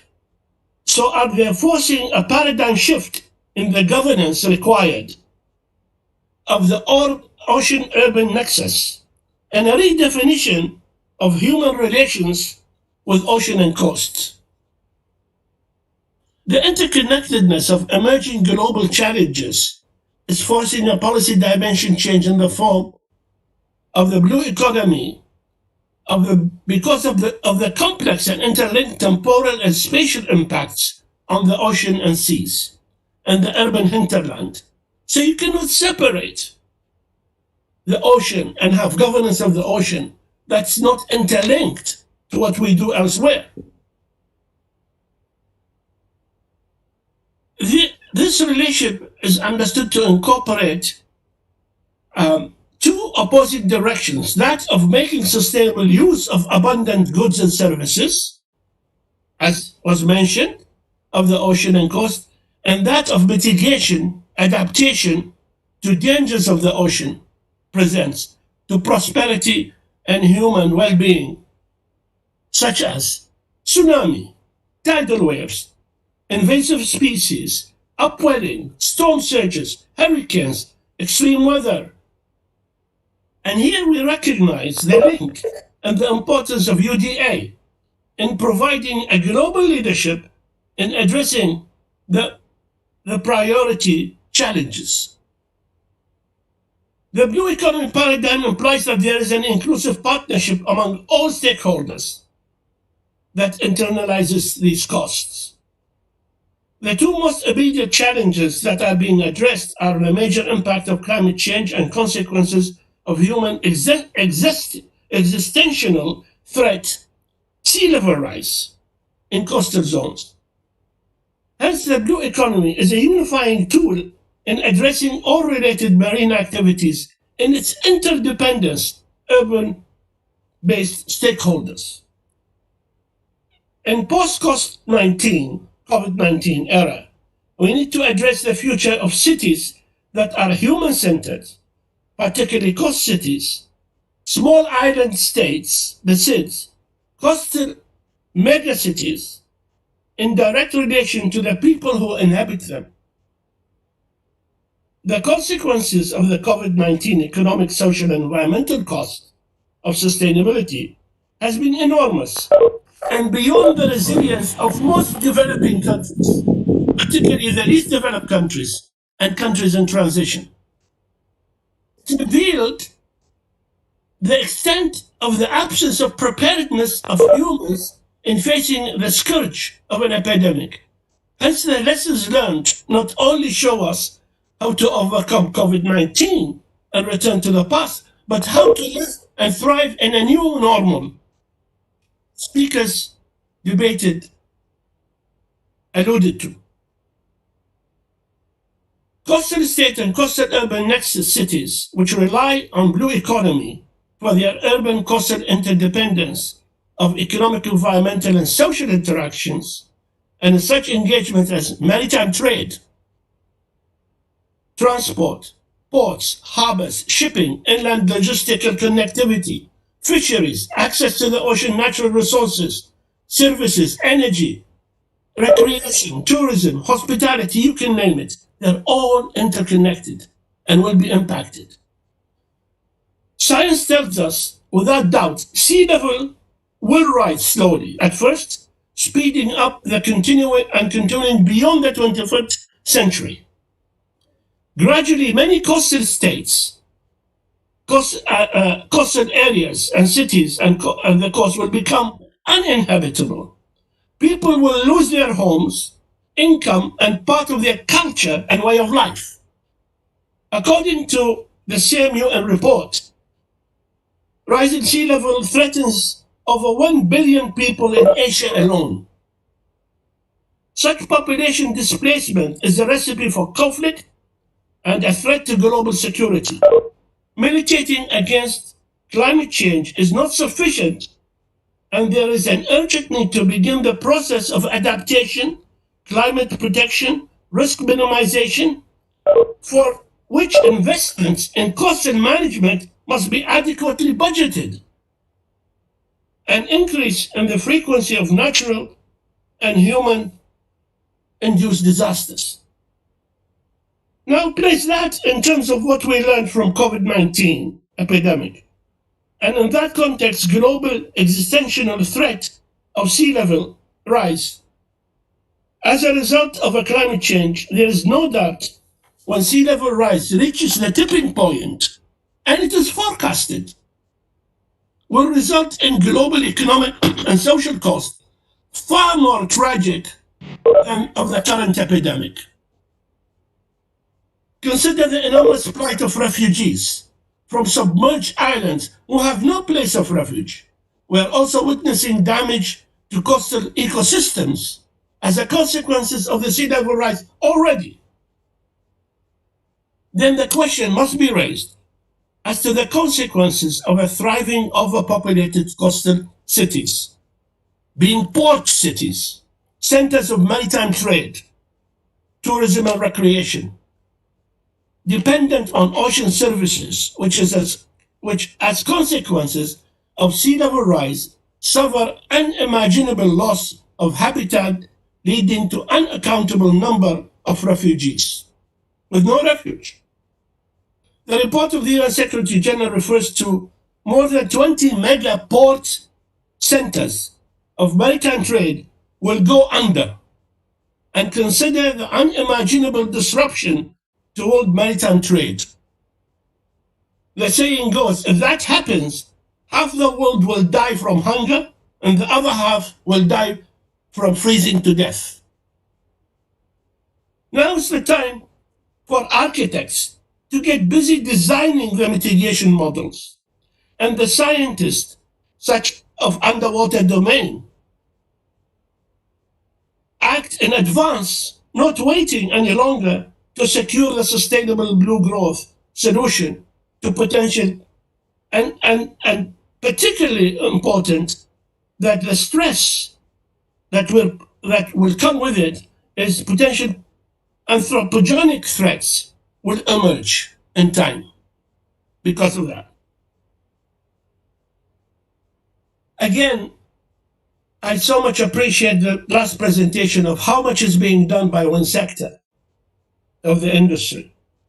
Regrettably, human destructive behavior towards the ocean in terms of human waste, discards, debris, plastics, microplastics, medical waste, noxious substances, and the list go on, is placing untold stress on the ocean and the global ecosystem.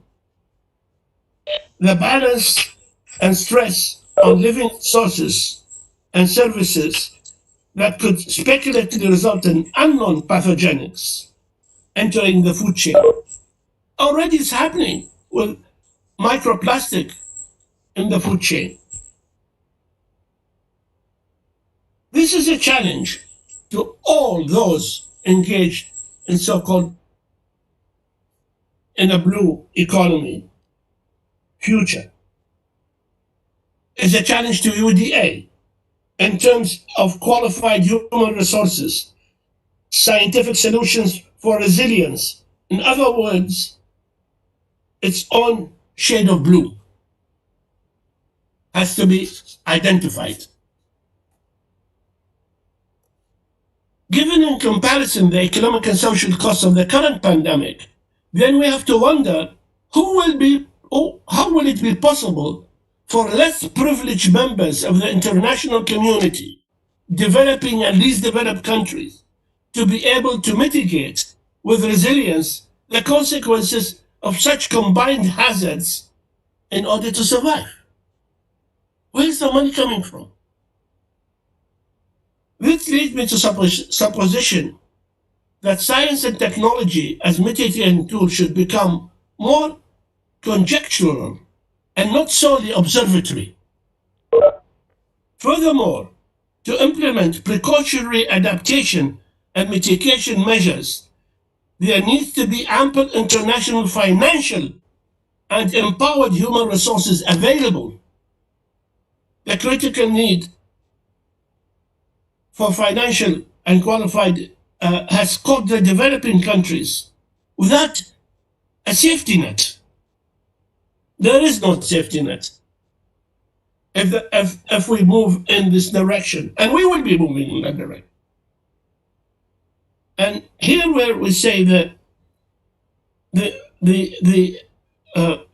need, there is a critical need for a new financial instruments to evolve by the international financial institutions and multilateral policies of reasons to become the cornerstone of genuine multilateral cooperation. So we have to move in a new type of cooperation, not wait till the pandemic happens and say what we're going to do, how we're going to find the money for the vaccines. When we know a threat is coming, that's threatening all of us, that's when I say, and this is not very popular at all, that user pay principle should be mandatory, as in the Tobin tax, where those who enjoy free access to ocean resources and services begin to pay for that privilege. It's the moral issue in governance. Having said that, I repeat an earlier phrase that the destructiveness of human beings is only matched by the ingenuity to seek solutions, survive, protect, and innovate. UDA can become an outstanding example. So let's take this opportunity to convert a tragic challenge of the epidemic into an opportunity to seek precautionary measures, making coastal cities with thriving blue economy fit the slogan, better cities, better life. IOI, since its inception in 1972, devoted its effort as a legacy of its founder, Elizabeth Mamborghese, to capacity development through training, education, awareness, because it is our conviction that the human factor is the ultimate tool in resilience, recovery, survival, and progress. It is in this domain that IOI would welcome a partnership with UDA to mainstream its critical activities and contribution to ocean governance in the IOI training and education and ocean literacy programs. Thank you. Thank you so much, sir. I'll definitely follow up on your directives and we'll take it forward, sir. I now call upon Commodore AJ Singh. I think we are running short of time and I can see a lot of very good questions on the chat box, but I think I accept my failure to keep the time on check, and I will request all of you to put a mail to us and we will definitely try and satisfy your questions. Through an offline mode, we will connect with the speakers and get back to you. I would like now call upon Commodore AJ Singh to sum up the entire event today, deliberations.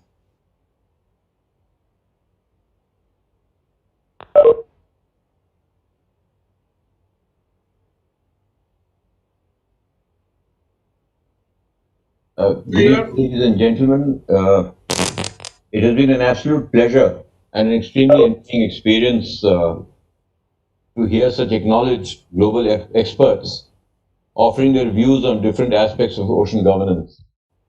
I consider it a great honor and a privilege to be in your midst And for that, I extend my deep gratitude to Dr. Arnab Das and the Maritime Research Center for this wonderful opportunity.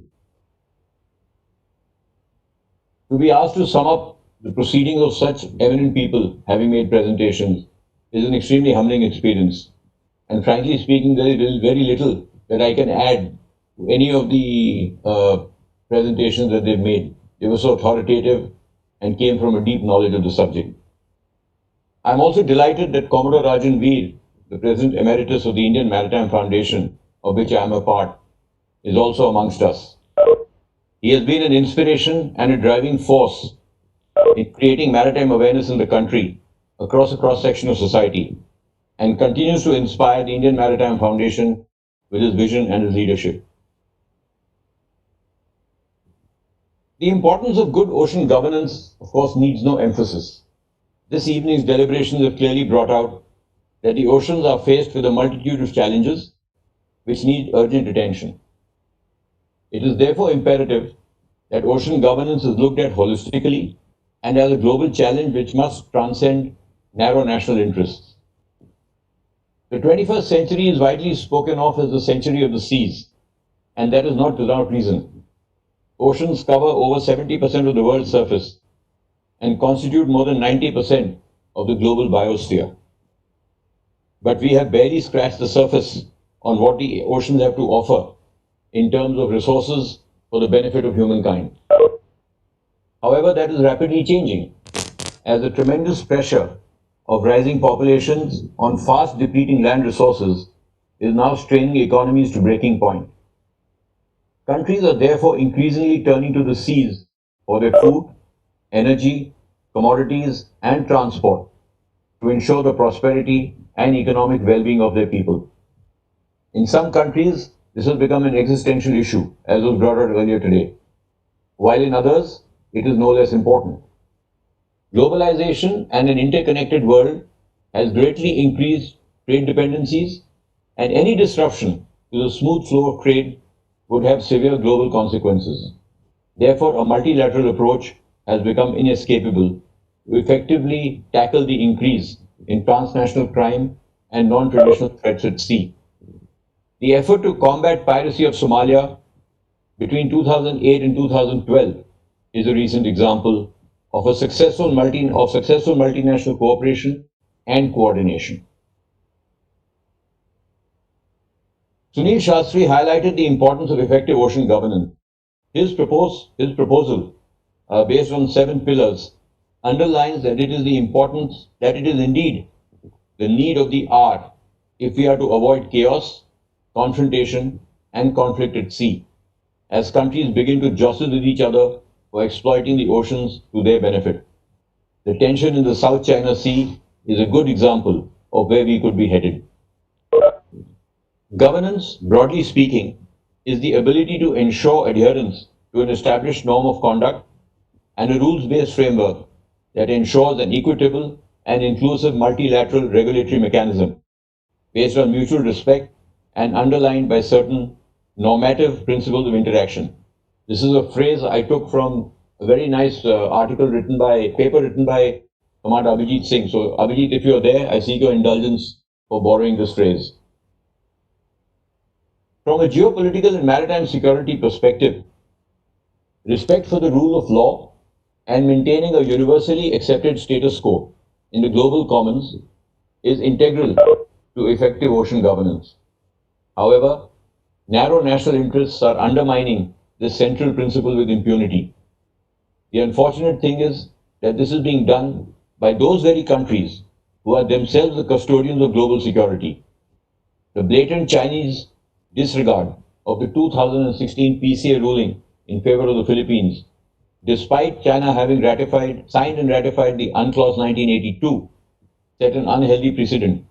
Though, as China says, it was not the first time and it won't be the last when other countries have also taken unilateral action in their national interest and have therefore superseded international law and conventions, or, to be somewhat charitable, have interpreted them to their advantage. The world is faced with numerous challenges, not least being the effects of climate change, which was so effectively brought out by Dr. Nilufar Oral. She gave us a comprehensive and alarming overview of the close relationship between climate change and the oceans.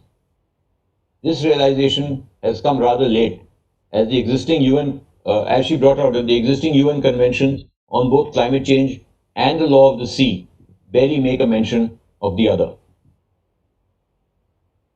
The world is faced with this very hazardous challenge, and the effects of which we are already feeling in more ways than one, and we are just in the beginning.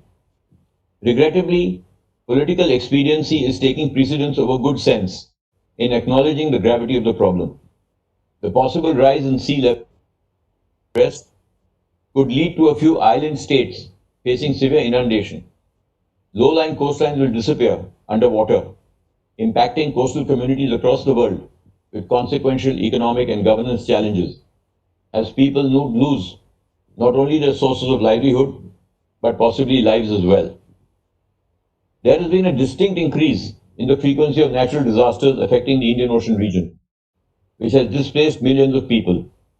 The rise of sea temperatures is severely affecting the delicate marine ecological balance, which will have a deleterious impact on the abilities of the seas to sustain humankind.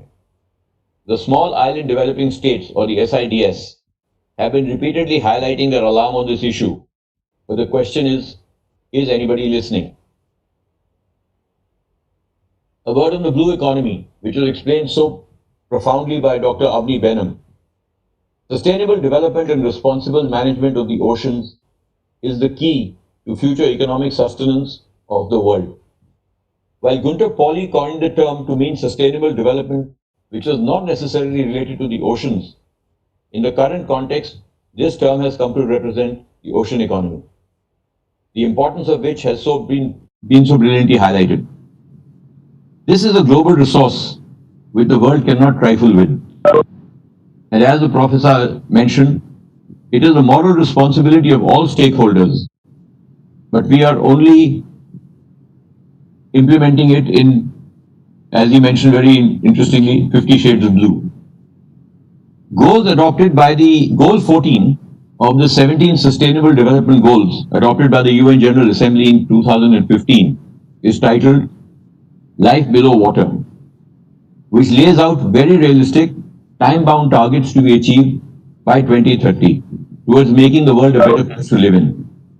In fact, none of the 17 SDGs are mutually exclusive of each other, and therefore, a holistic approach is the key to its success.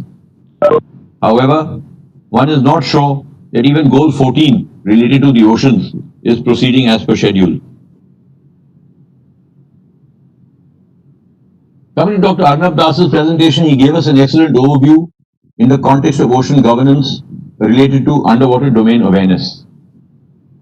We are all familiar with the increasing importance of maritime domain awareness in a geopolitical and security related context. And as a subset of that, an understanding of underwater domain awareness also from that perspective. The increasing transparency on the surface of the oceans is driving nations to invest more in creating undersea military capability to gain the military maritime edge. However, the very term which I mentioned, life below water, encapsulated in SDG 14, highlights the need for a better and deeper understanding of this domain in all its multidimensional and multi-layered complexity. Most governments have little or no knowledge of the economic potential of what lies below the surface of the sea or what is required to ensure its responsible exploitation. Most stakeholders in the maritime domain are familiar with the security and economic aspects, but the aspect of the marine ecosystem from a research, science, and technology perspective, and building, and capacity building to exploit the maritime biosphere to advantage, to benefit research organizations, still is lacking. I think this is a subject that the MRC has taken upon itself to research, and it must continue to research, explore, and highlight this at every level of governance. Mr. Amitabh Kumar, Director General Shipping, of the Government of India, we could not have had anybody more qualified to give us an overview of what is happening in the Indian Ocean. And I think that is to understand what India can do in this is very important. He educated us with his very comprehensive overview on the importance of the global maritime domain for India's economic well-being and the commitment that India has made to adopt global practices, global best practices as far as green shipping initiatives are concerned. So I will not, he highlighted the importance of the maritime domain for India, how India is primarily a maritime state because of its coastline, its island territories, its dependence on trade and energy, its dependence on the sea for trade and energy, put all those figures. But I think what was very encouraging was that a very neglected aspect of coastal and inland shipping in the last few years is getting a boost because trade over the sea still remains the cheapest and cleanest means of transporting goods across oceans and geographies. India's maritime credentials were highlighted by him and by the map that Arnav had showed earlier in his slide. Geography has been kind to India. We straddle the importance, the peninsular portion of India juts out almost 1,000 miles into the sea, and we straddle the important sea lanes. And as the largest maritime power in the Indian Ocean, it demands that we play a larger role in global ocean governance. For that, India has to focus far more attention on implementation of its very visionary Sagarmala initiative for sustainable development of its maritime infrastructure, which I assume, though it's not been specified anywhere, superseded the government's earlier maritime agenda 2010 to 2020 in the last few years. However, I think we are still falling short of some of the targets that were laid out in that particular agenda as we come to the end of that period. But as Mr. Kumar highlighted, various new initiatives, keeping in mind the current emphasis on clean governance, clean atmospheres, through good garbage, waste and sludge management, using technology to monitor garbage from collection to disposal. I think these are all very encouraging trends, and India is now slowly coming out of its earlier reputation of having the dirtiest harbors, of having the dirtiest water in the harbors. I remember when we used to go to foreign ports, we used to always admire and marvel at how we could actually see the seabed over there. Whereas when we were alongside in Mumbai, we could barely, if we dipped a finger into the water, we couldn't see our finger. So that is a difference, I think, which has to come about. And I think these technology and these initiatives on green shipping will ensure that. India has always championed the cause of the underdog on the world stage. Now more than ever, and particularly in the maritime domain, India must leverage its power as a leading global nation to highlight the challenges on behalf of the Indian Ocean states and, most importantly, the small island developing states which are threatened with extinction. This would contribute significantly to India's capacity building initiatives in the region and offset the security challenge from extra-regional powers. The recent $500 million package promised to the Maldives a couple of days ago for infrastructure development is a welcome step in the right direction and dovetails into the concept of Sagar, which in Hindi means the sea and is an acronym for security and growth for all in the region. This was alluded to by Air Marshal Gokhale in his opening comments. Such initiatives will also provide India the necessary heft at multilateral institutions to project its power to work for the larger good. Prime Minister Modi has emphasized India's commitment to the SDGs and has also pledged to go above and beyond its aims. India has recently been elected as a non-permanent member of the UN Security Council for a 2-year term commencing in January 21 with an overwhelming majority of 184 votes out of 192 in the UN General Assembly. India must leverage this goodwill to work towards strengthening this organization and driving the much-needed reform for a more inclusive, regionally represented UN Security Council that is sensitive to the emerging challenges in global governance, which also includes ocean governance. In conclusion, I would like to reiterate the importance of effective ocean governance and a deep understanding of this domain. And perhaps it is now time for all stakeholders to pool their resources and knowledge to offer comprehensive, cohesive, and coherent policy on the importance of effective ocean implementation. It was wonderful to hear Mr. Kumar say that they would welcome civil society to offer policy options, recommendations for implementation by the government. Finally, I would like to compliment Dr. Arnab Das and the Maritime Research Center for the stellar work being done by them and to assure him of the full support of Indian Maritime Foundation in his efforts to bring about a greater understanding of underwater domain awareness amongst all stakeholders in ocean governance. Thank you, Arnab, and I wish you every success in your endeavors. Thank you so much, sir. Thank you. I think before I call Rajan sir for the last word, I must not forget to acknowledge our digital media partner, Lokmanya. Now everything is getting digital, so digital partners are extremely important. So Amog and Gauri ma'am are here, so I must thank them. And also my team, Sridhar, who is the main backbone behind doing a lot of things. He is appearing as a different name here because of some connectivity issue. Rajan sir, the last word from you, sir.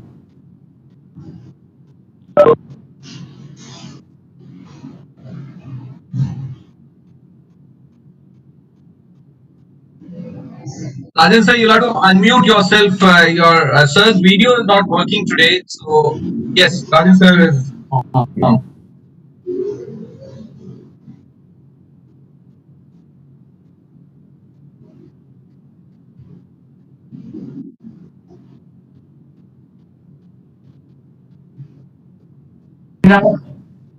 We can hear you, sir. Rajan sir, please go ahead. Well, good evening, ladies and gentlemen. This is coming to the conclusion of this webinar, which has been organized by the Maritime Research Center. Commander Arnav Das. We've had some excellent presentations, and I have very little to add to what Commodore Anil Jaisingh has done. Excellent summing up. He is a submariner and a very appropriate person to have done the summing up on the underwater domain awareness. He's a distinguished submariner and now with us in the Indian Maritime Foundation. And on behalf of the Center for Advanced Strategic Studies, Air Marshal Bhushan Gokhale, and on behalf of the Director of the Ocean Governance, Sunil Mullidhar Shastri, and Commander Arnav Das, I'd like to thank all the participants today.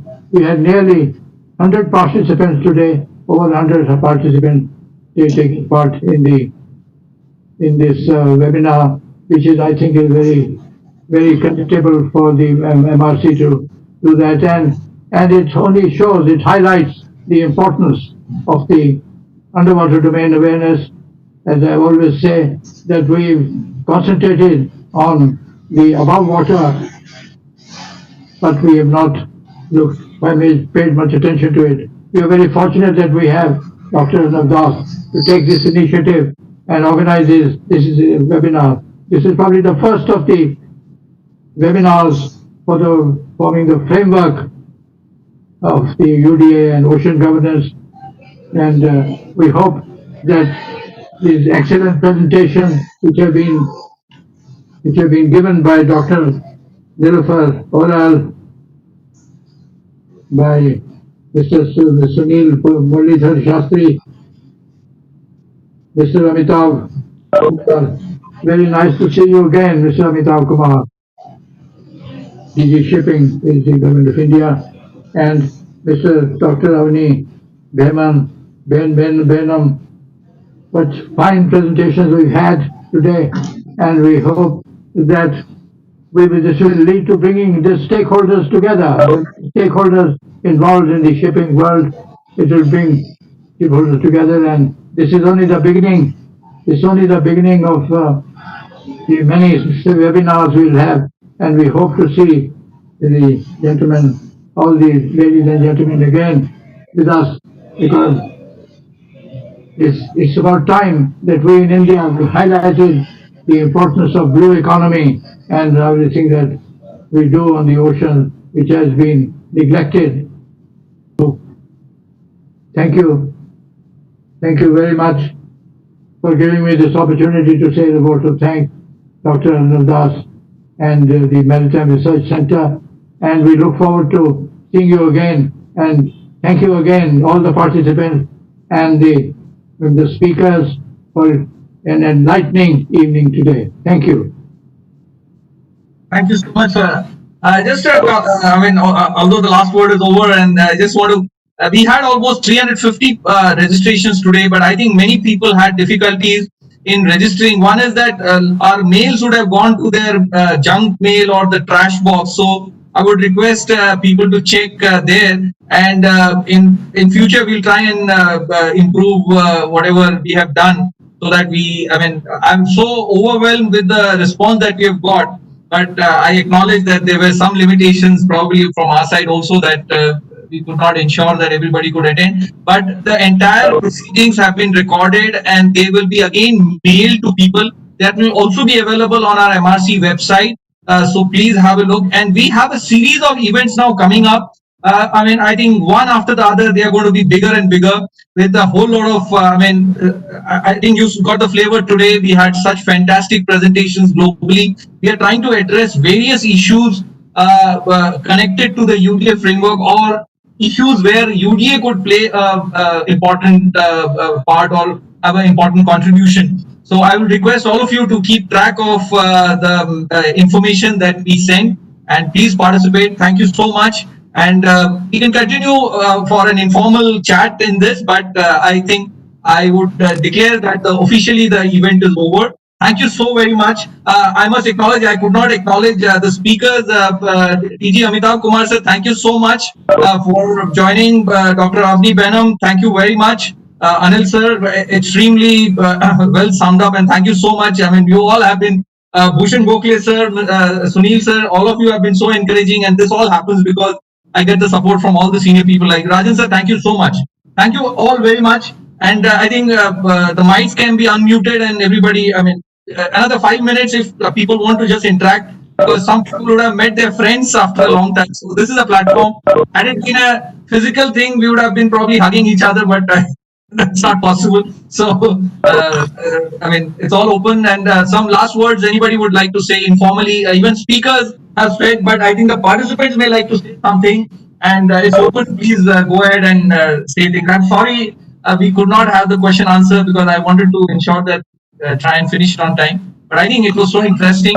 And we are all, I think, understanding the etiquettes of a webinar. So there were some disruptions. I'm sorry for that. Quite of our best efforts, sometimes it is beyond your control. But thank you. Thank you.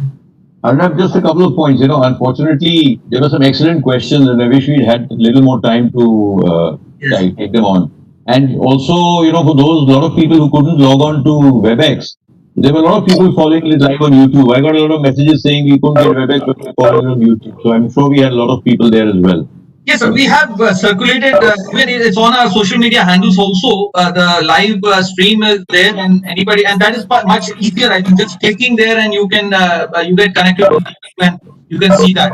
But I think through all of you, I would also request to send a message that one is that the mails have gone. We have sent 3 sets of mails to people with the login information. They may have to just go to there, because it's the first time my team is connecting with them, so it may have gone to their junk mail.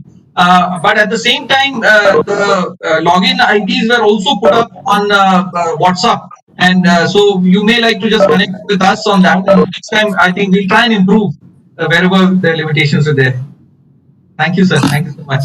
Dr. Sunil, can I send you the full text of my, so that you can post it? Because all the mail that comes from goes to my junk for some reason.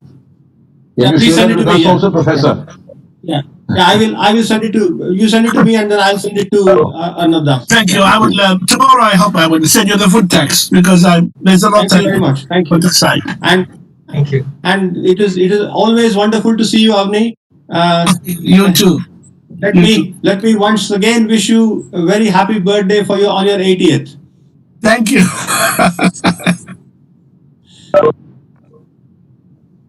Thank you all of you. This is Marshal Gokhale signing off.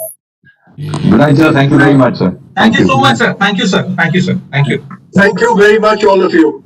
Thank you. Thank you, sir. Thank you all. I think we'll end the session for now, and I would be very keen to connect with all of you. And if we can make a contribution and partner with anybody, thank you. I mean, I'll be looking forward to that opportunity. Thank you so I much. hope you will answer my proposal onto the partnership. Yes, yes, I will be connecting with you, sir. Thank you so much. Thank you so much.